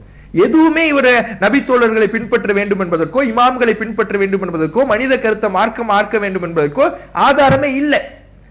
கடைசியில புரிஞ்சுக்கணும் அப்படின்னாங்க. அதுவே முதல்ல தவறா இருக்குதே. புரிஞ்சுக்கணும் நீங்க சொல்றீங்கல்ல, ஒன்றுபட்ட கருத்துன்னு சொல்றீங்கல்ல, அதுவே முதல்ல மார்க்க அடிப்படையில தவறா இருக்குது. அப்படி ஒன்று சாத்தியமற்ற விஷயமாகவே இருக்குதே. அதைத்தானே இவ்வளவு நேரம் நம்ம சொல்றோம். இப்படி சொல்லிட்டு இமாம் இப்னு ஹஸம் சொல்றாரு, லைஸ, அதாவது நீங்க சஹாபாக்களை பின்பற்றுவதற்கு எதையெல்லாம் ஆதாரமா காட்டுறாங்களோ இவங்க, அன்னம் மினல் அஜிபில் அஜிப், ஆச்சரியமான விஷயம் என்னன்னா அன்னஹும் யுகல்லிதுன மாலிகன் வ அபூ ஹனீஃபா வ ஷாஃபிஈ, இவர்கள் சஹாபாக்களோடு நின்றது கிடையாது, மாலிக்கை தக்லீது செய்றாங்க, அபூ ஹனீஃபாவை தக்லீது செய்றாங்க, இமாம் ஷாஃபியை தக்லீது செய்றாங்க. ஃபைதா அன்கர ذلك عليهم, இதை அவர்கள் மீது மறுத்தா இஹ்தஜு பி அஸ்யாஇன் யுரவ்விமூன பிஹா ஈஜாப தக்லீதி ஸஹாபா, சஹாபாக்களை பின்பற்றுவது கட்டாயம்ங்கிறதுக்கு என்னெல்லாம் ஆதாரம் காட்டினாங்களோ அதே ஆதாரத்தை இமாம்களை பின்பற்ற வேண்டும் என்பதற்கும் காட்டுறாங்க. இது எவ்வளவு பெரிய மோசமான விஷயம், ஆச்சரியமான விஷயம், வியப்பான விஷயமா இருக்கு தெரியுமா? ரெண்டு பேருக்கும் ஒரே ஆதாரத்தை காட்டுறாங்க. சஹாபாக்களை பின்பற்றணுங்கிறதுக்கும் ஒரே ஆதாரத்தை தான் காட்டுறாங்க, அதே ஆதாரத்தை தான் இமாம்களை பின்பற்றணுங்கிறது காட்டுறாங்க. ஆனா இவங்க ரெண்டு பேரும் ஒரே நேர்கோட்டில் இருக்கிறாங்கன்னா இல்ல. வஹும் யுஹாலிஃபுன ஸஹாபத ஹிலாஃபன் அஸீமா, இவர்கள் இந்த இமாம்கள் சஹாபாக்களுக்கு பல விஷயங்கள்ல முரண்பட்டு இருக்கிறாங்க. ஒரே ஆதாரத்தின் அடிப்படையில் எடுக்கப்படுகின்ற முடிவு எப்படி முரண்பாடாக அமையும்? அப்ப இவர்கள் தவறான முடிவை எடுக்கிறாங்க. இதுதான் இவர்கள் எடுக்கக்கூடிய மிக ஆச்சரியமான முடிவாக இருக்குது. எப்படி மனிதர்களை பின்பற்ற மார்க்கம் சொல்லும்? அப்ப தவறான முடிவை இவர்கள் இந்த வசனங்களில் இருந்து எடுக்கிறாங்கிறது தெரியுதா இல்லையா? இமாம் இப்னு ஹஸம் கேட்டுட்டு ஃபஹல் யகூனு அஜபு மின் ஹாதா, இதை விட ஏதாவது ஆச்சரியம் இருக்குதா? வ நஊது பில்லாஹி மினல் ஹஸலான், இது போன்ற மோசடியிலிருந்து அல்லாஹ்விடம் நான் பாதுகாப்பு தேடுறேன். எதை மோசடிங்கிறாரு? சஹாபாக்களை பின்பற்றுறதுக்கு என்ன ஆதாரம்? இந்த வசனம் தான் ஆதாரம். சரி, இமாம்களை பின்பற்றீங்க, அதுக்கு என்ன ஆதாரம்? அதுக்கு இந்த வசனம் தான் ஆதாரம். அப்படியா? இப்ப சஹாபாக்களை பின்பற்றுறதுக்கு ஒரே ஆதாரங்கிறீங்க, இமாம்களை பின்பற்றுறதுக்கு ஒரே ஆதாரங்கிறீங்க. அந்த ஒரு ஆதாரம் யார் யாரையெல்லாம் பின்பற்ற சொல்லுகிறதோ அவர்களே ஒரு நேர்கோட்டில இல்லையே, ஒரு வழியில பயணிக்கலையே, ஒவ்வொருத்தரும் ஒவ்வொன்னு சொன்னாங்களே, முரண்பட்டு நிக்கிறாங்களே. இதை எப்படி குர்ஆன் ஏமோ, மனித கருத்தை எப்படி மார்க்கமாக்கும்? இப்படி நீங்கள் இந்த ஆதாரத்தை திரிக்கிறீர்கள். இந்த மோசடியிலிருந்து அல்லாஹ்விடம் நாங்கள் பாதுகாப்பு தேடுகிறோம். வலைஸ மின் ஹாவுலாயில் ஃபுகஹாயில் மذ்கூரின அஹதுன் இல்லா வஹுவ யுஹாலிஃபு குல்லு வாஹிதி மின ஸஹாபத்தி ஃபி மீஇனி ஃபி மினல் கலாயா, மீஇன மினல் கலாயா. அதாவது இந்த முன் சொல்லப்பட்ட சட்ட வல்லுநர்கள் மாலிக்க தக்லீத் செய்றாங்க, அபூ ஹனீஃபா தக்லீத் செய்றாங்க, ஷாஃபியை தக்லீத் செய்றாங்க, இது போல பல இமாம்களை தக்லீத் செய்றாங்க. இவங்க சஹாபாக்களை பின்பற்றணுங்கிறாங்க. இவர்கள் எந்த இமாம்களை எல்லாம் பின்பற்றாங்களோ அவர்கள் சஹாபாக்களுக்கு நூற்றுக்கணக்கான விஷயத்துல முரண்பட்டு இருக்கிறாங்க. ரெண்டு பேரும் ரெண்டு சாராரும் முரண்பட்டு இருக்கும் பொழுது ஒரு ஆதாரத்தை ரெண்டுத்துக்கும் காட்டுறீங்க. ஒரு ஆதாரம் முரண்பட்ட இரண்டு விஷயத்தை எப்படி பின்பற்ற சொல்லும்? இதுதான் இமாம் இப்னு ஹஸம் கேட்கக்கூடிய கேள்வி. இதுக்கு பதில் இருக்குதா சலஃபிகள்கிட்ட? ஆதாரம் உங்களுக்கு உங்கள் இடத்துல இல்லை. அதனால இருக்கக்கூடிய வசனங்களை ஹதீஸ்களை உங்களுக்கு தகுந்தவாறு திரிக்கிறீங்க. இமாம் சஹாபாக்களை பின்பற்றுறதுக்கு என்னப்பா ஆதாரம்? இதே 4வது அத்தியாயம் 115வது வசனம் ஆதாரம். அப்படியா? சரி, இமாம்களை பின்பற்றணுங்கிறீங்க, அதுக்கு என்னப்பா ஆதாரம்? அதே தான் ஆதாரம். ரெண்டு ஆதாரம், ரெண்டு பேரை பின்பற்றுறதுக்கு ஒரே ஆதாரங்கிறீங்க, ரெண்டு சாராருமே ஒரு நேர்கோட்டில் இல்லையே, முரண்பட்டு இருக்கிறாங்களே. அப்ப எப்படி அவங்களை பின்பற்றுவீங்க? அப்ப இந்த வசனத்துக்கு நீங்க தவறான பொருளை கொடுக்குறீங்க. இதுல இருந்து தெரியுதா இல்லையா? அப்ப இப்படி இமாம் இப்னு ஹஸம் சொல்லக்கூடியது அவருடைய இஹ்காம்ங்கிற நூல்ல நம்ம பார்க்கிறோம். இதுதான் நாம சொல்றோம். நாம சொல்லக்கூடியது என்ன? குர்ஆன் ஹதீஸினுடைய இடத்திற்கு எதுவுமே வராது. குர்ஆன் ஹதீஸ்ல கருத்து வேறுபாடு வருதா, புரிந்து கொள்வதில் உங்களுக்கு மத்தியில முரண்பாடு வருதா, அல்லாஹ் சொல்லுகிற வழியை நம்ம பின்பற்றணும். ஃபஇன் தனாஸஅதும் ஃபீ ஷைஇன் ஃபர்து இலல்லாஹி வ ரசூல், அல்லாஹ்வின் பக்கமும் அல்லாஹ்வுடைய தூதரின் பக்கமும் திருப்புங்கள். உங்களுக்கு மத்தியில கருத்து வேறுபாடு வந்தா அதுக்கு தீர்வு அல்லாஹ் இடத்துல, அல்லாஹ்வுடைய தூதர் இடத்துல தேடுங்க, குர்ஆன் ஹதீஸ்ல தேடுங்க. குர்ஆன் ஹதீஸ்ல தான் அதுக்கான தீர்வு இருக்குது. ஒருவன் ஒரு ஆதாரத்தை திரிக்கிறான், ஒரு ஆதாரத்தை முரண்பாடாக சொல்றான், மக்களிடத்துல தவறாக எடுத்து சொல்றான், தர்காக்கு போறவனும் குர்ஆன் ஹதீஸை தான் காட்டுறான், இப்படி தவறான கொள்கைகள் இருக்கக்கூடியவர்கள் குர்ஆன் ஹதீஸை தான் காட்டுறாங்கன்னா அதுக்கான தீர்வு குர்ஆன் ஹதீஸ்ல தான் இருக்கு. நீ தேடணும், சிந்திக்கணும், யோசிக்கணும்னு அல்லாஹ் சொல்றானே. இல்ல நான் சஹாபாக்களை சார்ந்திருப்பேன்னா அதுக்கு என்ன ஆதாரம்? அப்படி ஒரு ஆதாரத்தை மார்க்க சொல்லல. சஹாபாக்களுடைய ஒன்றுபட்ட கருத்துன்னு ஒண்ணு சொல்லல. இப்படி இஜ்மாஉ சஹாபான்னு இவர்கள் எதையெல்லாம் சொல்லுகிறார்களோ அவர்கள் அது ஒட்டுமொத்த முரண்பாட்டினுடைய உருவமாக இருக்கிறது. முரண்பாட்டை களைவதற்கு இவர்கள் தேடுகின்ற வழி குர்ஆன் ஹதீஸுக்கு மாற்றமான வழியாக இருப்பதினால் அது ஒட்டுமொத்த முரண்பாட்டின் மொத்த உருவமாக இருக்கிறது என்பதை இதிலிருந்து நாம தெரிந்து கொள்ளலாம். இப்படி முரண்பாட்டினுடைய மொத்த உருவமா இருக்கிற இந்த இஜ்மாங்கிற இந்த விஷயத்துக்கு இவங்க சொல்லக்கூடிய ஆதாரம் என்ன தெரியுமா? ஏற்கனவே நம்ம சொன்ன மாதிரி 4வது அத்தியாயம் 115வது வசனத்தை எடுத்து காட்டுவாங்க. ஒமை யுஷாக்கிர் ரசூல மின் பஅதி மா தபய்யன லஹுல் ஹுதா, நேர்வழி தெளிவானதற்கு பிறகு இந்த தூதருக்கு யார் முரண்படுகிறாரோ, வயத்தபிஅ கைர சபீலில் முஃமினீன், மூமின்களுடைய பாதை அல்லாததை யார் பின்பற்றுகிறாரோ, நுவல்லிஹி மா தவல்லா, அவர் செல்லுகின்ற விதத்தில் நாம் விட்டு விடுவோம், வ நுஸ்லிஹி ஜஹன்னம், நரகத்தில் அவரை கருகச் செய்வோம், சாஅத் மஸீரா, அது கெட்ட தங்குமிடம் அப்படின்னு இந்த வசனம் வருது. இப்ப இதுல எப்படி ஆதாரம் காட்டுவாங்கன்னா, தூதருக்கு முரண்படுவது எப்படி வழிகேடோ நரகத்தில் சேர்க்குமோ, அதே போல ஒயத்தபிய கைர சபீலில் மூமினின், மூமின்களுடைய பாதை அல்லாததை யார் பின்பற்றுகிறாரோ, மூமின்களுடைய பாதை அல்லாத பாதையை பின்பற்றுவதும் நரகத்தில் கொண்டு போய் சேர்க்கும். அப்ப மூமின்கள்னா யாரு அப்படின்னா சஹாபாக்கள், அவங்கள பின்பற்றணும் அப்படிம்பாங்க. சஹாபாக்கள் எந்த பாதையில போனாங்களோ அதை பின்பற்றுவதுதான் சொர்க்கத்துல சேர்க்கும், அந்த பாதைக்கு முரண்படுவது நரகத்துல சேர்க்கும்பாங்க. முதல்ல இந்த வசனத்துல மூமீன்கள் தான் இருக்குது. இந்த வசனத்தை வைத்து மார்க்க ஆதாரமாக மூமீன்களை பின்பற்ற வேண்டும் நீங்க எடுக்கிறதா இருந்தா, நேரடியாக நீங்கள் விளங்குவதாக இருந்தா எல்லா மூமீனையும் நீ பின்பற்றணும்னு சொல்லணும். ஒருத்தர் மூமின்னு உனக்கு வெளிப்படையை வச்சு தெரிஞ்சிருச்சா உங்களுக்கு, அவங்களையெல்லாம் மார்க்க ஆதாரமா பின்பற்றணும் அப்படின்னு சொல்லணும். ஆனா இதுக்கு என்ன பண்றீங்க, நீங்க சஹாபாக்கள்னு குறிப்பிடுறீங்க. சரி, சஹாபாக்கள்னு மட்டுமா குறிப்பாக்குறீங்க? ஒவ்வொரு சலஃபி கொள்கையை பிரச்சாரம் செய்கிற ஒவ்வொரு 1008 முரண்பாட்டோட இருக்கிறாங்கல்ல, இருக்கிறது அவங்க 1000 பேர் இருக்கிறாங்கன்னா அதுல 500 முரண்பாடு. அவங்க என்னது, அவங்க மூமீன்களை பின்பற்றணும்னு ஒவ்வொருத்தரும் ஒவ்வொரு விஷயம். சஹாபாக்கள் மட்டும்தான், சஹாபாக்களுடைய இஜ்மா மட்டும்தான் அல்ல சஹாபாக்களுடைய கருத்தை மட்டும்தான் பின்பற்றணும்னு சொல்லக்கூடியவங்க மூமீன்கள்னா சஹாபாக்கள்னு சொல்றது. இல்ல தாபீன்களையும் பின்பற்றணும் அப்படின்னு சொல்லக்கூடியவங்க மூமின்கள்னா சஹாபாக்களும் தாபீன்களும். இல்ல தபா தாபீன்களையும் பின்பற்றணும்னு சொல்லக்கூடியவங்க சஹாபாக்கள் தாபீன்கள் தபா தாபீன்களை குறிக்கும். இல்ல எந்த காலத்துல வாழ்ந்தவங்களையும் குறிக்கும் அப்படிங்கிற சொல்லக்கூடியவங்க. இல்ல இந்த மூமின்கள்ங்கிற வார்த்தை ஒவ்வொரு காலத்தில் வாழ்ந்த அறிஞர்களையும் குறிக்கும். மூமின்கள் தானே இருக்குது, அறிஞர்கள் எங்க இருக்குது, சஹாபாக்கள் எங்க இருக்குது, தாபீன்கள் இருக்குது, தபா தாபீன்கள் எங்க இருக்குது. மூமின்கள்னா எல்லா மூமின்களையும் தானே குறிக்கும். எல்லா மூமின்களையும் பின்பற்றணும்னு சொல்லிட்டு போயிருங்க பேசாம. அப்ப இவர்கள் இதுல குறிப்பாக்குவதற்கு என்ன ஆதாரம்? மூமின்கள்னா சஹாபாக்களை குறிக்குங்கிறதுக்கு என்ன ஆதாரம்? தாபீன்களை குறிக்குங்கிறதுக்கு என்ன ஆதாரம்? அறிஞர்களைத்தான் குறிக்குங்கிறதுக்கு என்ன ஆதாரம்? ஒரு ஆதாரம் கிடையாது. அப்ப இந்த வசனம் இதுல சொல்லப்படுவது என்ன, மூமீன்களை பின்பற்றணும்னு கூட மார்க்கம் சொல்லல. கைர சபீலில் மூமினின், மூமீன்களுடைய பாதை அல்லாததை. மூமீன்களுடைய பாதை எது? மூமீன்களா சேர்ந்து உருவாக்கிக்கிற பாதையா? ஒரு காலத்துல வாழ்ந்த இறை நம்பிக்கையாளர்கள் அவர்களாக ஒரு பாதையை போட்டுக் கொள்வதுதான் மூமீன்களுடைய பாதையா? அல்லாஹ் வகுத்து கொடுத்த பாதை மூமீனுடைய பாதையா? எது மூமீனுடைய பாதை? அல்லாஹ் குர்ஆன்ல தெளிவாக சொல்லுகிறான். மூமீன்களுடைய பாதை எது என்பதை இறைவன் குறிப்பிடுகிறான். மா கானலி முஃமினின் வலா முஃமினத்தின் இதா கலல்லாஹு வ ரசூலுஹு அம்ரன் அன் யகூன லஹுமுல் ஹியரத்து மின் அம்ரிஹிம். அல்லாஹும் ரசூலும் மார்க்க விவகாரத்தை ஒன்றில் முடிவெடுத்து விட்டால் அந்த முடிவில் மாற்று கருத்து கொள்வது மூமினான ஆணுக்கோ மூமினான பெண்ணுக்கோ அனுமதி இல்லைன்றான். அப்ப மூமின்கள் செல்ல வேண்டிய பாதை என்ன? அல்லாஹ் ரசூல் போட்டு கொடுத்த பாதை, அல்லாஹ் ரசூல் எடுத்த முடிவுகள். இங்க சஹாபாக்கள் அல்லாஹ் சொல்றானா, இமாம்களை சொல்றானா, தாபீன்களை சொல்றானா? இல்லையே. மூமின்கள் செல்ல வேண்டிய பாதை எது? அல்லாஹும் ரசூலும் போட்டு கொடுத்த பாதை, அதுதான் வஹி. அப்ப மூமின்களுடைய பாதைனா மூமின்களா உருவாக்கிக்கிற பாதையா அல்லது மூமின்களுக்கு அல்லாஹ் உருவாக்கி கொடுத்த பாதையா? அல்லாஹ் உருவாக்கி கொடுத்த பாதை தானே. அப்ப நீங்களாக இந்த மூமின்களுக்கு சஹாபாக்கள்னு அர்த்தம் வச்சுக்கலாம், தாபீன்கள்னு அர்த்தம் வச்சுக்கலாம், தபா தாபீன்கள் அர்த்தம் வச்சுக்கலான்னு ஆளாளுக்கு இஜ்மாவுக்கு இதுதான் ஆதாரம்னு சொல்றீங்க. அந்த இஜ்மாவுக்கான ஆதாரத்திலே உங்கள்ட்ட இஜ்மா இல்லையே, ஒன்றுபட்ட கருத்து இல்லையே. ஒரு ஆளு சஹாபாக்கள்ங்கிறீங்க, ஒரு ஆள் தாபீன்கள்ங்கிறீங்க, ஒரு ஆள் தபா தாபீன்கள்ங்கிறீங்க, இல்ல எல்லா அறிஞர்களையும் குடிக்குங்கிறீங்க. இதுலயே ஒன்றுபட்ட கருத்து உங்கள்ட்ட இல்லையே. அப்ப இது சஹாபாக்களா இருக்கலாம், தாபீன்களா இருக்கலாம், தபா தாபீன்களா இருக்கலாம், உங்களுடைய யூகத்தை சொல்றீங்க. அதுக்கு எந்த ஆதாரம் கிடையாது. ஆனா மூமின்களுடைய பாதை எதுங்கிறதுக்கு ஆதாரம் இருக்குது, குர்ஆன்ல ஆதாரம் இருக்குது. மூமின்களுடைய பாதைனா அவங்களா உருவாக்கிக்கிட்ட பாதை இல்ல, அல்லாஹ் அமைத்து கொடுத்த பாதை.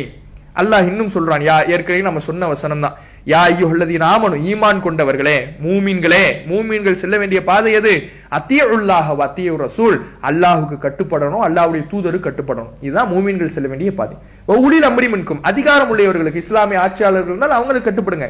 ஃபைன் தனாஸஅத்தும் ஃபீ ஷைஇன், மார்க்க விஷயத்துல நீங்க எதுலயாவது முரண்பட்டீங்கன்னா, ஒரு விஷயத்தில் நீங்க கருத்து வேறுபாடு கொண்டீங்கன்னா, முரண்பாடு உங்களுக்கு மத்தியில இருந்துச்சுன்னா ஃபருத்தூஹு இலல்லாஹி வ ரசூல், அந்த முரண்பாட்டை களைவதற்கான வழியும் அல்லாஹ்விடத்திலேயும் அல்லாஹ்வுடைய தூதரிடத்திலேயும் தான் இருக்கிறது. இன் குன்தும் துஅமினூன பில்லாஹி வல் யௌமில் ஆகிர், நீங்கள் அல்லாஹ்வையும் மறுமை நாளையும் நம்புபவர்களாக ஆகியிருந்தால் உங்களுக்கான தீர்வு, முரண்பாட்டை களைவதற்கான வழி அல்லாஹ்விடத்திலேயும் அல்லாஹ்வுடைய தூதரிடத்திலேயும் இருக்குது. குர்ஆன் ஹதீஸ்ல இருக்குது. ذالிக கைர், அதுதான் நன்மை. வஹ்சனு தஅவீலா, அதுதான் சிறந்த விளக்கம். அல்லாஹ் நன்மையாகவும் சிறந்த விளக்கமாகவும் முரண்பாட்டை களைவதற்கான தீர்வாகவும் குர்ஆன் ஹதீஸை தான் குறிப்பிடுகிறானே தவிர மனித கருத்துக்களையோ மூமின்களாக உருவாக்கி கொள்ளுகிற கருத்துக்களையோ சொல்ல. அப்ப மூமின்கள் செல்ல வேண்டிய பாதை எது? அல்லாஹ்வுக்கு கட்டுப்படுது, அல்லாஹ்வுடைய தூதருக்கு கட்டுப்படுது. குர்ஆன் ஹதீஸ் கட்டுப்படுது, வஹீயின் அடிப்படையில் இருப்பது. அப்ப இதுதானே அந்த வசனத்துக்கான விளக்கமா அல்லாஹ் சொல்றான். இதுதானே அந்த வசனத்து மூமின்களுடைய வழி என்ன என்பதை இந்த வசனங்கள் மற்ற வசனங்களில் இருந்தான புரிய வேண்டியது இருக்குது. நீங்களா அதுக்கு சஹாபாக்கள்னு விளக்கம் கொடுத்துக்கிட்டா, நீங்களா தாபீன்கள்னு விளக்கம் கொடுத்துக்கிட்டா, தபா தாபீன்கள்னு விளக்கம் கொடுத்துக்கிட்டா அது எப்படி சரியாகும்? அப்ப அதிலே உங்கள்ட்ட ஒன்றுபட்ட கருத்து இல்லையா? ஏன் கருத்து இல்லைன்னா, இந்த குர்ஆன் வசனம் அல்லாஹ் சொல்லுகின்ற விளக்கத்தின் அடிப்படையில் விளங்காம உங்க அடிப்படையில் விளங்குறீங்கிறதுனால அதுல முரண்பாடு இருக்குது. இஜ்மாவுக்கு எது ஆதாரமா காட்டுறீங்களோ அதுல உங்கள்ட்ட இஜ்மா இல்லை. குர்ஆன் ஹதீஸின் அடிப்படையில ஒன்றிணைவதுதான் உண்மையான இஜ்மா. அதுல அந்த குர்ஆன் வசனம் இதைத்தானே சொல்லுது, மூமின்கள் செல்ல வேண்டிய பாதை குர்ஆன் ஹதீஸ் தான். அப்ப இது தெளிவா இருக்குதா இல்லையா? இதை எப்படி இஜ்மாவுக்கு ஆதாரமாக ஆகும்? இஜ்மாவுக்கு ஆதாரமா காட்டுகிற வசனத்திலே உங்கள்ட்ட முரண்பாடு இருக்குதுங்கும் பொழுது அப்ப இந்த முரண்பாட்டை களைவதற்கு எதை நோக்கி நீங்க போறீங்க? அல்லாஹ் ரசூலுக்கு பக்கம் வந்துட்டா, வஹீயின் பக்கம் நின்னுட்டா முரண்பாடுக்கு அவசியம் இருக்குதா? கருத்து வேறுபாடுக்கு அவசியம். கருத்து வேறுபாடு வந்தால் கூட, தவறான முடிவை நீங்க எடுத்தா கூட, நீங்கள் சிந்தித்து உங்களுடைய அறிவின் அடிப்படையில் சிந்தித்து முடிவெடுக்கும் போது அதுக்கு ஒரு கூலி இருக்குதுல்ல. தவறாக இருந்தால் கூட ஒரு கூலி அல்லாஹ் தருவதாக சொல்றான்ல. அடுத்தவர்களுடைய அறிவின் அடிப்படையில நீங்கள் பழி போட்டு சென்றால் அது குற்றமாயிடுமே. உனக்கு சிந்திக்கின்ற அறிவை நான் தரலையான்னு அல்லாஹ் கேட்பானே, அதுக்கு என்ன பதில் சொல்ல போறீங்க? யோசிச்சு பாருங்க. அப்ப அடுத்தது பாருங்க, இன்னொரு விஷயத்தையும் ஆதாரமா காட்டுவாங்க. இதுதான் அவங்க சொல்லக்கூடிய ஒரு சென்டிமெண்டா, ரொம்ப ஏதோ அறிவார்ந்த ஆதாரம் மாதிரி சொல்லுவாங்க. இந்த சமுதாயம் எல்லாமே வழிகேட்டுல இருக்குமா? இன்னைக்கு தௌஹீத் ஜமாத் வந்து தான் இந்த கொள்கையை புதுசா கண்டுபிடிச்சா, தௌஹீத் ஜமாத் வந்து கண்டுபிடிக்கலங்கிறதுக்கு ஏற்கனவே முன்னாடி வாழ்ந்த இமாம்களுடைய கருத்துக்களையும் அதுக்காகத்தான் நம்ம சொன்னோம். அவங்கள ஆதாரமா எடுத்து சொல்லல. இவர்கள் இமாம்களை சார்ந்து இருக்கிறவங்கிறதுனால அந்த இமாம்களை சொன்னாதான் இவங்க ஏத்துக்குவாங்கிறதுக்காக சொன்னோம். அப்ப தௌஹீத் ஜமாத் வந்து இது ஒன்னும் புதுசா சொல்லல. இதுக்கு முந்தி வாழ்ந்த இமாம்களும் இந்த கருத்தை சொல்லி இருக்கிறாங்கிறதுக்காக எடுத்து சொன்னோம். தௌஹீத் ஜமாத் வந்து புதுசா சொன்னிச்சு. அப்ப இவ்வளவு நாள் இருந்தவங்க எல்லாம் வழிகேடுகளா? அல்லாஹ் ரசூல்லா வந்து ஒரு கூட்டம் வந்து சத்தியத்திலே இருந்துகிட்டு இருக்கும்னாங்களே, அப்ப சத்தியத்தில் இருந்துகிட்டு இருக்கும்னா தௌஹீத் ஜமாத்துக்கு மட்டும் புதுசா வந்து தெரிஞ்சிச்சா அப்படிம்பாங்க. முன்னாடியே சொல்லி இருக்கிறாங்கிறதுக்கு ஆதாரம் சொன்னோம். முதல்ல சத்தியத்திலேயே ஒன்றிணைஞ்சு இருப்பாங்க, வழிகேட்டில் இந்த சமுதாயம் ஒன்றிணையாது அப்படிம்பாங்க. அந்த செய்தி முதல்ல லைஃப் பலவீனமான செய்தி. வழிகேட்டில் இந்த சமுதாயம் ஒன்றிணையாது அப்படிங்கிறது பலவீனமான செய்தி. அதே கருத்தை எந்த செய்தியிலிருந்து இருப்பாங்கன்னா, இந்த சமுதாயம் சத்தியத்தை வெளிப்படுத்தி கொண்டக்கூடியவர்களாகவே இருப்பாங்க, சத்தியத்தில் மேலோங்கியவர்களாக இருப்பாங்க, சொல்லிக்கொண்டே இருப்பார்கள் அப்படின்னு இவங்க ஒரு ஹதீஸை சொல்லி அதை வந்து என்ன பண்ணுவாங்க, மக்களிடத்துல சொல்லி, அப்ப சத்தியத்தை சொல்லி கொண்டு இருப்பாங்கன்னா அப்ப காலம் காலமாக என்ன நமக்கு சொல்லப்படுதோ அதைத்தான் பின்பற்றணும் அப்படிம்பாங்க. முதல்ல அந்த செய்தி, இந்த ஹதீஸினுடைய முழு பகுதியை நம்ம பார்த்தாலே சத்தியத்தை வந்து ஒரு கூட்டம் சொல்லிக்கிட்டே இருப்பாங்கன்னா சொல்லப்படலை, சத்தியத்துக்காக ஒரு கூட்டம் போர் செய்து கொண்டே இருப்பார்கள் தான் சொல்லப்படுது. அந்த செய்தி சொல்லக்கூடிய கருத்து என்னன்னா, சஹீஹ் முஸ்லிம்ல பதிவு செய்யப்பட்டிருக்கிற செய்தி, லா தஸாலு தாயிஃபத்து மின் உம்மத்தி யுகாத்திலூன அலல் ஹக்கி லாஹிரின இலா யௌமில் கியாமா. ஒரு கூட்டம் சத்தியத்திற்காக மறுமை நாள் வரை போர் செய்து கொண்டே இருப்பார்கள் அப்படின்னு அந்த செய்தியில சொல்லப்படுது. இது முஸ்லிம்ல இருக்கக்கூடிய அறிவிப்பு. இதே போல இன்னும் இந்த செய்தியினுடைய மற்ற அறிவிப்புகளை நாம எடுத்து பார்த்தாலும் இந்த கருத்தை நாம விளங்கிக் கொள்ளலாம். இதனுடைய மற்ற அறிவிப்புகளை பாருங்க. இமாம் ஜாபிர் ரலியல்லாஹு அன்ஹு அவர்கள் அறிவிக்கக்கூடிய அறிவிப்பு நாம இப்ப பார்த்தது. உக்பா பின் ஆமிர் ரலியல்லாஹு அன்ஹு அவர்கள் அறிவிக்கக்கூடிய அறிவிப்பு அதே முஸ்லிம்ல இடம்பெறுது. லா தஸாலு இஸாபத்து மின் உம்மத்தி யுகாத்திலூன அலா அம்ரில்லா. அல்லாஹ்வுடைய காரியத்திற்காக போரிட்டு கொள்ளுபவர்களாக என்னுடைய சமுதாயத்திலிருந்து ஒரு கூட்டத்தினர் இருந்து கொண்டே இருப்பார்கள். இது முஸ்லிம்ல இடம்பெறக்கூடிய அறிவிப்பு. முஆவியா ரலியல்லாஹு அவர்களுடைய அறிவிப்பு அது முஸ்லிம்ல இடம்பெறுது. லா தஸாலு இஸாபத்து மினல் முஸ்லிமீன யுகாத்திலூன அலல் ஹக்கி லாஹிரின அலா நாவஹும். இந்த முஸ்லிம்கள்ல இருந்து ஒரு கூட்டம் சத்தியத்திற்காக போர் செய்து கொண்டே இருப்பார்கள் மறுமை நாள் வரை அப்படின்னு வருது. அதே போல சலமா பின் நுஃபைல் அவங்களுடைய அறிவிப்பு நசாயில அதுவும் லா ஸாலு மின் உம்மத்தி உம்மத்துன் யுகாத்திலூன அலல் ஹக் என்று போர் செய்து கொள்பவர்களாக இருப்பாங்கன்னு இடம்பெறுது. இம்ரான் பின் ஹுசைன் ரலியல்லாஹு அன்ஹுடைய அறிவிப்பு, வலா தஸாலு தாயிஃபத்து மின் உம்மத்தி யுகாத்திலூன அலல் ஹக், சத்தியத்துக்காக போர் செய்து கொண்டே இருப்பார்கள். சுனன் அபூதாவூதில் இடம்பெறக்கூடிய அறிவிப்பு. முகிரா பின் ஷுபா அவர்களுடைய அறிவிப்பு, லா இஸாலு நாஸ் மின் உம்மத்தி லாஹிரின ஹத்தா யஅதிஹும் அம்ருல்லாஹ். அல்லாஹ்வுடைய கட்டளை அவர்களுக்கு வருகின்ற வரை சத்தியத்திலே என்னுடைய கூட்டம் மேலோங்கியவர்களாக இருப்பார்கள் அப்படின்னு வருது. இதை வச்சுக்கிட்டு மற்ற செய்தியெல்லாம் மறைச்சிடுவாங்க, அல்லது மற்ற பகுதியெல்லாம் மறைச்சிடுவாங்க. போர் செய்து கொள்ளக்கூடியவர்களாக இருப்பாங்க அப்படின்னு மற்ற செய்திகள் தெளிவுபடுத்துது. இவங்க என்ன பண்ணுவாங்க, சத்தியத்துல மேலோங்கிக்கிட்டே இருப்பாங்க, சத்திய கருத்தை சொல்லிக்கிட்டே இருப்பாங்க அப்படின்னு சொல்லுவாங்க. அப்ப ஒரு செய்தியிலிருந்து நாம ஒரு முடிவை எடுப்பதாக இருந்தால் அந்த செய்தியினுடைய எல்லா அறிவிப்புகளையும் முழு வார்த்தையும் கவனித்து தான் சொல்லணும். போர் செய்யக்கூடிய சம்பந்தமாக சொல்லப்படுகிற ஒரு செய்தி தான் இது. இஸ்லாமிய பார்வையில போர் செஞ்சுக்கிட்டே இருப்பாங்க, இஸ்லாத்துக்காக அவங்க வந்து கித்தாலிலே அதாவது போரிலே ஈடுபட்டு கொண்டே இருப்பார்கள் அப்படின்னு சொல்லப்படுகிற ஒரு செய்தி. அப்ப இந்த செய்திக்கு சத்தியத்திலே மேலோங்கிக்கிட்டே இருப்பாங்க அப்படின்னு விளக்கம் சொல்றாங்க. இது அந்த செய்தியினுடைய மற்ற அறிவிப்புகளுடைய வார்த்தைக்கு முரணாக இருக்குதுங்கிறத தெரிஞ்சுக்கணும். சரி, ஒரு பேச்சுக்கு அவங்க சொல்லக்கூடிய கருத்தையை வச்சுக்குவோம். சத்தியத்தை சொல்லிக் கொண்டே இருப்பார்கள் அப்படின்னு அவங்க சொல்லக்கூடிய கருத்தையை வச்சுக்கிட்டோம்னா அந்த செய்தி வந்து உங்களுக்கான ஆதாரமா இல்லையே. எப்படி ஆதாரம் இல்லைன்னா, சத்தியத்தை சொல்லிக்கிட்டே இருப்பாங்க அப்படின்னா அப்ப வேறு ஒரு கருத்து வேறுபாடு இந்த சமுதாயத்துல இருக்குங்கிறது தெரியுது. இந்த சமுதாயத்துல கருத்து வேறுபாடே இல்லாமலாம் இருக்காது, கருத்து வேறுபாடு இருக்கும். ஒரு கூட்டம் தான் சத்தியத்தை சொல்லும்போது நீங்க இஜ்மாவுக்கு இது ஆதாரமா காட்டுறீங்க. இஜ்மானா எல்லாரும் ஒன்றிணைந்துங்கிறீங்க. ஆனா இந்த செய்தியிலே அப்படி இல்லை. என்னுடைய சமுதாயத்திலிருந்து ஒரு கூட்டம் சத்தியத்தை சொல்லுங்கன்னு சொல்லப்படுது. அப்ப ஒரு கூட்டம், அந்த கூட்டத்தினுடைய அளவு என்ன, எத்தனை பேர் ஒன்றிணைனோம். நீங்க இஜ்மாவுன்னு இதுக்கு ஆதாரம் காட்டுனீங்கன்னா இதுல இஜ்மாவுக்கான ஆதாரம் இருக்குது. சமுதாயம் ஒன்றுபடுவது மார்க்கத்தினுடைய ஆதாரம், அவங்க எல்லாம் தவறுல ஒன்றுபட மாட்டாங்க என்பதற்கு இதை ஆதாரமா காட்டுறீங்கன்னா இது அதற்கான ஆதாரம் இல்லை. என்னுடைய சமுதாயம் சத்தியத்தை சொல்லிக்கொண்டே இருக்கும்னு இதற்கு நீங்க கருத்தை, மற்ற அறிவிப்புகளை எல்லாம் கவனிக்காம கருத்தை கொடுப்பீங்க அப்படின்னு வச்சுக்கிட்டோம்னா, அப்படி அந்த கருத்தே ஒரு பேச்சுக்கு இருக்குதுன்னு வச்சுக்கிட்டா கூட அந்த சத்தியத்தை சொல்லுகின்ற கூட்டம் இருக்கும் பொழுது கருத்து வேறுபாடு கொண்ட கூட்டமும் இருக்கும்னு இதுல சொல்லப்படுது. சத்தியத்தை சொல்லுகிற கூட்டம் பெரும்பான்மையா இருக்கும்னு சொல்லப்படுதா? அது இதுல இல்ல. பெரும்பான்மையான கூட்டத்திட்டத்துல சத்தியம் இருக்கும்னு இந்த ஹதீஸ்ல விவரம் இருக்குதா? இல்ல. கூட்டம் எத்தனை பேர் இருப்பாங்க விவரம் இருக்குதா? இல்ல. கொஞ்சம் பேர் இருக்கலாம், 4 பேர் இருக்கலாம், இருக்கத்தானே செய்யறாங்க. இவ்வளவு நேரம் நம்ம எடுத்து காட்டணுமே, இமாம் இப்னு ஹஸம் வஹியை மட்டும் பின்பற்றணும்னு சொல்லி இருக்கிறாரு. இஜ்மா என்பது நீங்கள் சொல்லக்கூடிய வகையில் அமைந்த இஜ்மா என்பது பொய்ன்னு இமாம்கள் சொன்னதை எடுத்து காண்பித்திருக்கிறோமே. இருந்திருப்பாங்க, நமக்கு தெரியாமல் கூட இருந்திருக்கலாம். ஒரு சிலருடைய கருத்துக்கள் நமக்கு வெளியே வந்திருக்கலாம். அதனால இந்த காலத்திலேயும் சொல்லப்படாத கொள்கையை தௌஹீத் ஜமாஅத் சொல்லுது அப்படிங்கிற ஒரு பிம்பத்தை இந்த செய்தியின் மூலமா ஏற்படுத்துறீங்களே, அந்த செய்தியினுடைய கருத்து அப்படி இல்லையே. ஒரு கூட்டம் சத்தியத்தை சொல்லிக்கிட்டு இருக்கும், அந்த கூட்டம் எத்தனை பேர் இருக்கும் சொல்லப்படல, அந்த கூட்டம் தான் பெரும்பான்மையாக இருக்கும், அதுவும் சொல்லப்படலையே. அப்ப ஹதீஸ்ல இல்லாத கருத்தை நீங்களாக உருவாக்கி இப்படி சொல்வது உங்களுக்கு எதிரான ஆதாரமாகத்தான் இருக்கிறதே தவிர உங்களுக்கு ஆதாரமாக இல்லை. அடுத்து இந்த செய்தியை வச்சு அவங்க சொல்லக்கூடிய முடிவு என்னன்னா, தவறுல இந்த சமுதாயம் ஒன்றிணையாது அப்படின்றாங்க.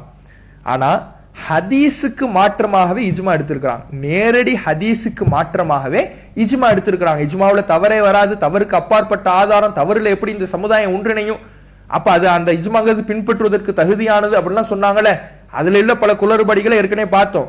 ஹதீஸுக்கு மாற்றமாக, நேரடி ஹதீஸுக்கு மாற்றமாகவே இஜ்மா எடுத்திருக்கிறார்கள் என்பதை முஷ்கிலுல் ஆசார் தஹாவி இமாமுக்குரிய முஷ்கிலுல் ஆசார் அப்படிங்கிற நூல்ல பாகம் 13 பக்கம் 129 பார்க்க முடிகிறது. அது என்னன்னா, அதாவது ஹஜ்ஜி சம்பந்தமான ஒரு செய்தி.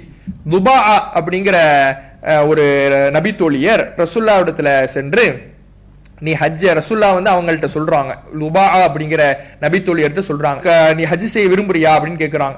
அதுக்கு அந்த பெண்மணி சொல்றாங்க, ஆமா நான் விரும்புறேன், ஆனா நான் நோயாளியா இருக்கிறேன், இப்ப என்ன செய்யறதுன்னு தெரியல அப்படிங்கிறாங்க.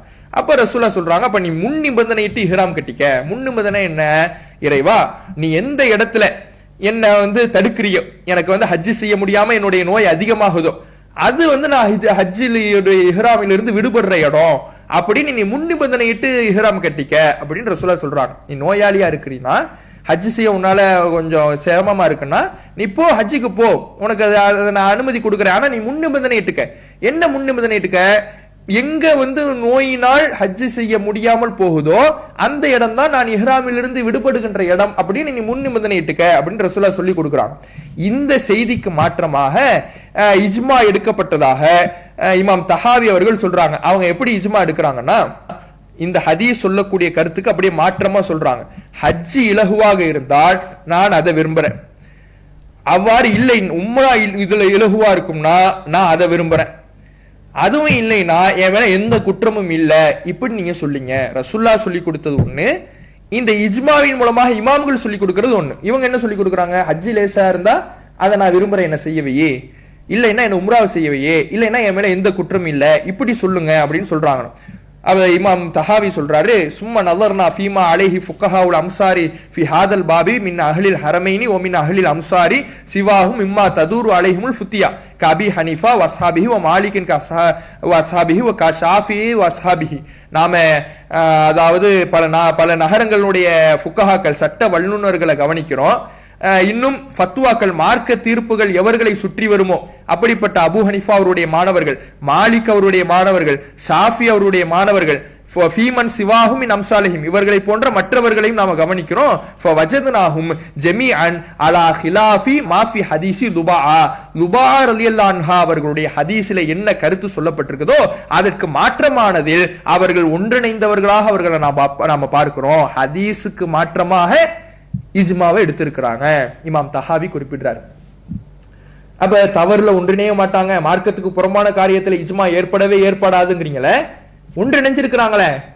அப்ப இது போன்று தெரியாத விஷயம் எத்தனை இருக்கும்? இத்தகைய யூகத்தை மார்க்க ஆதாரமாக ஆக்க முடியுமா? யோசிச்சு பாருங்க. இதனாலதான் குர்ஆன் ஹதீஸின் அடிப்படையில் நிற்க வேண்டும் என்கின்ற இறை முடிவை மக்கள் மத்தியில நம்ம பிரச்சாரம் செய்யறோம். இவ்வளவு குழப்பமான விஷயங்கள் நிறைஞ்சிருக்குதுல. இஜ்மாவில கொஞ்சம் நெஞ்ச குழப்பமா இப்ப பார்த்தோம், எவ்வளவு பெரிய குழப்பங்கள் பார்த்தோம், எவ்வளவு பெரிய முரண்பாடுகளை பார்த்தோம். இத்தகைய முரண்பாடுகள் நிறைந்த குழப்பங்கள் நிறைந்த ஒரு செய்தி மார்க்கத்தின் ஆதாரமாக ஆகுமா? குர்ஆன் ஹதீஸ் தான் குழப்பங்களுக்கு அப்பாற்பட்ட செய்தி, மாற்று கருத்துக்கு அப்பாற்பட்ட செய்தி. அதிலே கருத்து வேறுபாடுகள் வந்தால் கூட அதனுடைய தீர்வை அதில் தான் தேட வேண்டும், குர்ஆன் ஹதீஸில் தான் தேட வேண்டும். யூகங்களை புகுத்துகிற பொழுதுதான் அதிலே முரண்பாடுகள் ஏற்படும். அப்போ குர்ஆன் ஹதீஸிலே தான் தீர்வுகளை தேட வேண்டும், அதில் தான் சிறந்த விளக்கம் கிடைக்கும் அல்லாஹ் சொல்றானே, அதில் நின்று விட்டால் மாற்று கருத்துக்கே வேலை இல்லை, முரண்பாட்டுக்கே வேலை இல்லை. இவர்கள் அதை தாண்டி வேறொரு அடிப்படைக்கு செல்லும் பொழுதுதான் இவ்வளவு முரண்பாடுகளோடு இவர்கள் இருப்பதை நம்மால் பார்க்க முடிகிறது. தௌஹீத் ஜமாத்தினுடைய நிலைப்பாடு என்ன? வஹியை மட்டும் பின்பற்றணும், குர்ஆன் ஹதீஸை மட்டும் பின்பற்றணும். நல்லதை நீங்க நபித்தோழர்களை புறக்கணிக்கிறீங்க, நல்லதை யார் சொன்னாலும் நம்ம ஏத்துக்குவோம். நபித்தோழர் சொன்னாலும் சரி, தாபீன்கள் சொன்னாலும் சரி ஏத்துக்குவோம். ஆனா அது அவர் சொன்னாருங்கிறதுக்காக ஏத்துக்கல, அவங்க ஆதாரத்தோட சொல்லியிருக்கணும், குர்ஆன் வசனத்தை மேற்கோள் காட்டியிருக்கணும், ஹதீஸை சொல்லியிருக்கணும். அப்படி சொல்லியிருந்தா அந்த குர்ஆன் வசனத்திலையும் ஹதீஸ்லையும் அந்த கருத்து இருக்குதான்னு நாம சிந்திச்சு பார்த்து எடுத்துக்குவோமே தவிர அவர் சொல்லிட்டாரு மாற்று கருத்தே இல்லைன்னு ஏத்துக்க மாட்டோம். அதை அவரை பின்பற்றியதாக எடுத்துக்க மாட்டோம். குர்ஆன் ஹதீஸ்ல இருக்குது அதை நாங்க சொல்றோம், அப்படிதான் எடுத்துக்குவோம். குர்ஆனும் ஹதீஸும் தான் மார்க்கமே தவிர ஒரு தனிப்பட்ட மனிதருடைய கருத்தோ அல்லது ஒன்றிணைந்து சொல்லுகிற இஜ்மாவோ மார்க்கத்தின் ஆதாரமாக ஆகாது என்பதை நாம் அப்போதும் சொன்னோம், இப்போதும் சொல்லுகிறோம். இன்ஷா அல்லாஹ் இந்த ஆதாரபூர்வமான கொள்கையிலே இறுதி வரை நிலைத்திருப்போம் என்பதையும் நாம் இந்த நேரத்தில் சொல்லிக்கிறோம். கடைசியில ஒரு கேள்வியை கேட்பாங்க பாருங்க, அப்படின்னா சஹாபாக்களுடைய கருத்து வேணாங்கிறீங்கன்னா தௌஹீத் ஜமாத்துடைய கருத்து மட்டும் ஏத்துக்கணுங்கிறீங்களா அப்படிங்கிறாங்க. நம்ம அப்படி சொன்னோமா? எங்களுடைய மக்கள் நீங்க இதிலிருந்தே தெரிகிறது, நீங்கள் சத்தியத்தை தேட நீங்க முயற்சிக்கல, எங்களுடைய உரைகளையோ எங்களுடைய மக்களுடைய கருத்துக்களையோ நீங்க கேட்கலங்கிறது இதுல இருந்தே தெரியுது.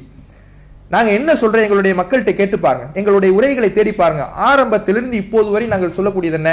குர்ஆன் ஹதீஸை உங்க முன்னாடி வைக்கிறோம். இதனுடைய புரிதலை, இதனுடைய குர்ஆன் ஹதீஸினுடைய விளக்கத்தை குர்ஆன் ஹதீஸிலிருந்தும் இன்ன நபிகளாருடைய வாழ்க்கையிலிருந்தும் உங்களுக்கு எடுத்து சொல்றோம். நேரடியாக உள்ளதையும் எடுத்து சொல்றோம், கருத்து வேறுபாடு உள்ளதையும் எடுத்து சொல்றோம். எடுத்து சொல்லும் பொழுது இந்த விளக்கம் உங்களுக்கு சரியாக பட்டா ஏத்துங்க, இல்லைன்னா ஏத்துக்காதீங்க. சொல்றீங்களா இதுக்கு என்ன ஆதாரம்னு கேளுங்க.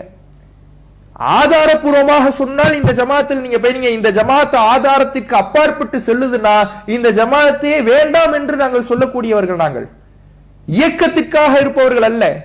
குர்ஆன் ஹதீஸ் மட்டும்தான் மார்க்கம். இந்த குர்ஆன் ஹதீஸை தான் நாங்க சொல்றோம். இதை நீங்க சிந்திச்சு பாருங்க. தௌஹீத் ஜமாத்துடைய இமாம் ஆலிம்கள் சொல்லிட்டாங்க, அறிஞர்கள் சொல்லிட்டாங்க, ஆய்வாளர்கள் சொல்லிட்டாங்க, கண்ணை மூடிட்டு போயிடாதீங்க தயவு செஞ்சு. உங்கள் மறுமைக்கு நீங்கள் பதில் சொல்லியாகணும். நீங்க சிந்திங்கிறோம். எங்கள் மக்களை நாங்க அப்படி உருவாக்கிட்டு இருக்கோம், நீங்க எப்படி உருவாக்குறீங்க? நீங்க சிந்திச்சிடாதீங்க, நீங்க யோசிச்சிடாதீங்க. குர்ஆன் வசனத்துக்கு மாற்றமா குர்ஆனை ஹதீஸையும் அல்ல லஅல்லக்கும் தஅக்கிலூன், நீங்கள் சிந்திப்பதற்காகவே ஒட்டுமொத்த மனித சமுதாயத்தையும் பார்த்து அல்லாஹ் பேசுறான். நீங்க சிந்திச்சிடாதீங்க. சிந்திச்சுட்டா தவறுல கொண்டு போய் விட்டுடும். எது குர்ஆன் வசனமோ ஹதீஸோ தப்புல கொண்டு போய் விட்டுடும். சஹாபாக்கள்கிட்ட போயிடுங்க. அப்ப குர்ஆன் ஹதீஸை விட மனித கருத்துக்களை மேன்மைப்படுத்துபவர்களாக நீங்க இருக்கிறீங்க. நாங்க அப்படி சொல்லல. குர்ஆன் ஹதீஸ் தான் மூல ஆதாரம். அதை நாங்க உங்கள்ட்ட சொல்றோம். உங்களுக்கு அது சரின்னு பட்டுச்சுன்னா ஏத்துங்க, கண்ணை மூடிட்டு பின்பற்றாதீங்க, தக்லீது செய்யாதீங்க. இதை எங்கள் மக்கள் மத்தியிலே நாங்கள் சொல்லிக் கொண்டே இருக்கிறோம். ஒவ்வொரு தர்பியாக்களிலேயும் சொல்லுகிறோம், மக்கள் மத்தியிலே முன்வைத்துக் கொண்டு இருக்கிறோம். உங்களை மாதிரி தக்லீது செய்யுங்கன்னு சொல்லல, மனிதர்களை கண்மூடி பின்பற்றுங்கன்னு சொல்லல. அப்ப இப்படி இருக்கக்கூடிய நீங்க ஆதாரபூர்வமான கொள்கையை வச்சிருக்கீங்க, நீங்க ஆதாரத்தை காட்டியிருக்கோம். நீ தௌஹீத் ஜமாத் கருத்தை பின்பற்ற சொல்றீங்கன்னா இது ஆதாரமா? இது விதண்டாவாதம், இது வரட்டுவாதம், இது ஆதாரம் இல்லாதவர்கள் பேசக்கூடிய வார்த்தைகள். தௌஹீத் ஜமாத் கருத்தை மட்டும் பின்பற்ற சொல்றீங்க, சஹாபாக்களுடைய கருத்து வேணாங்கிறீங்கன்னா சஹாபாக்கள் மேல அவ்வளவு கோபமா? இது வரட்டுவாதம். நான் உங்கள்ட்ட என்ன கேட்டோம்? ஆதாரம் இருக்குதான் கேட்டோம். சஹாபாக்களை பின்பற்றுவதற்கு, இமாம்களை பின்பற்றுவதற்கு ஆதாரம் இருக்குதான் கேட்டோம். அப்படி ஆதாரமே இல்லை. இஜ்மாண்டீங்க. சரி, இஜ்மானா என்னப்பான்னு கேட்டோம். அவ்வளவு முரண்பாடு. எங்க ஒன்றிணைஞ்சாங்கன்னு கேட்டோம், தெரியல. எத்தனை பேர் ஒன்றிணைஞ்சாங்க தெரியல. மாற்று கருத்து இல்லைன்னா அது ஒன்றிணைஞ்சதுக்கு சமமா தெரியல. இப்படி யூகமாக இருப்பது எப்படி ஆதாரமாகும்னு கேட்டோம், பதில் இல்லை. பதில் இல்லாதவர்கள் சொல்லுகின்ற வரட்டுவாதமாக இப்படியான வரட்டுவாதங்களை சொல்லிக்கிட்டு இருக்கிறாங்க. அப்ப தௌஹீத் ஜமாத்தினுடைய கொள்கை என்பது குர்ஆன் ஹதீஸை பின்பற்றுவது மட்டும்தானே தவிர அதை தாண்டி வேறு எந்த ஒரு அடிப்படையும் கிடையாது. குர்ஆனும் ஹதீஸும் ஒவ்வொரு மனிதர்களும் புரிவதற்காகத்தானே தவிர ஒரு சாரார் புரிந்ததை வைத்து எல்லோரும் பின்பற்றி செல்வதற்காக அல்ல என்ற அடிப்படையை மக்கள் புரிந்து கொள்ள வேண்டும்.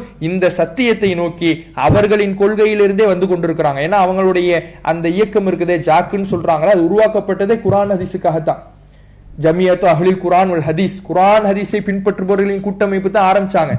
இன்னைக்கு பல பேர் வகைகள்ல இருந்து சேர்ந்ததுனால அதை அப்படியே மாற்றிக்கிட்டு என்ன பண்ணிட்டாங்க, சஹாபாக்களு இல்ல இஜ்மா இல்ல இமாம்கள் அப்படின்னு ஒவ்வொரு ஜாக்குன்னு இருந்ததை சஹாபாக்கள்னு ஜாக்ஸ்ன்னு ஆக்குனாங்க, இஜ்மான ஜாக்சீன் ஆக்குனாங்க. இப்படி ஒன்னொன்னா போய்கிட்டே இருக்கிறாங்க. இப்படி இருக்கிறதுனால ஆரம்ப காலத்துல இருந்தவங்க கூட இப்போது என்ன பண்றாங்கன்னா உணர்றாங்க, நமக்கு கரெக்டா தானே சொல்லிக்கிட்டு இருந்தோம், ஏன் திடீர்னு மாறணும், அப்ப சரியில்லை, இந்த மன்ஹஜ் ஸலஃபை பின்பற்றணுங்கிறது கட்டாயம் இல்லைங்கிறத அவர்கள் தங்களுடைய கருத்துக்களை முன்மொழிகிறாங்க. ஆனா என்ன பண்றாங்க, கருத்துக்களை முன்மொழியும் பொழுது அவர்களுடைய மதரசாவில் பாடம் எடுக்குபவராக இருக்கிறாரு, பல ஆலிம்களை உருவாக்குபவராக இருக்கிறாரு. அவர் அந்த சத்திய கருத்தை சொல்லும் பொழுது அவரை அடுக்கக்கூடியதை பார்க்கிறோம். இது ரொம்ப நாளைக்கு நிலைக்காது. ஆதாரம் இல்லாத கொள்கை ரொம்ப நாளைக்கு நிலைக்காது. ஆதாரத்தின் அடிப்படையில கொள்கைகள் தீர்மானிக்கப்பட வேண்டுமே தவிர யூகங்களின் அடிப்படையில கொள்கைகள் தீர்மானிக்கப்படக்கூடாது. மக்கள் சிந்திக்க வேண்டும். இந்த சத்தியத்திலே அல்லாஹ் நம் அனைவரையும் ஒன்றிணைப்பானாக. வ ஆகிரு தாவானா அல்ஹம்துலில்லாஹி ரப்பில் ஆலமீன். அஸ்ஸலாமு அலைக்கும் வரஹ்மத்துல்லாஹி வபரகாத்துஹு.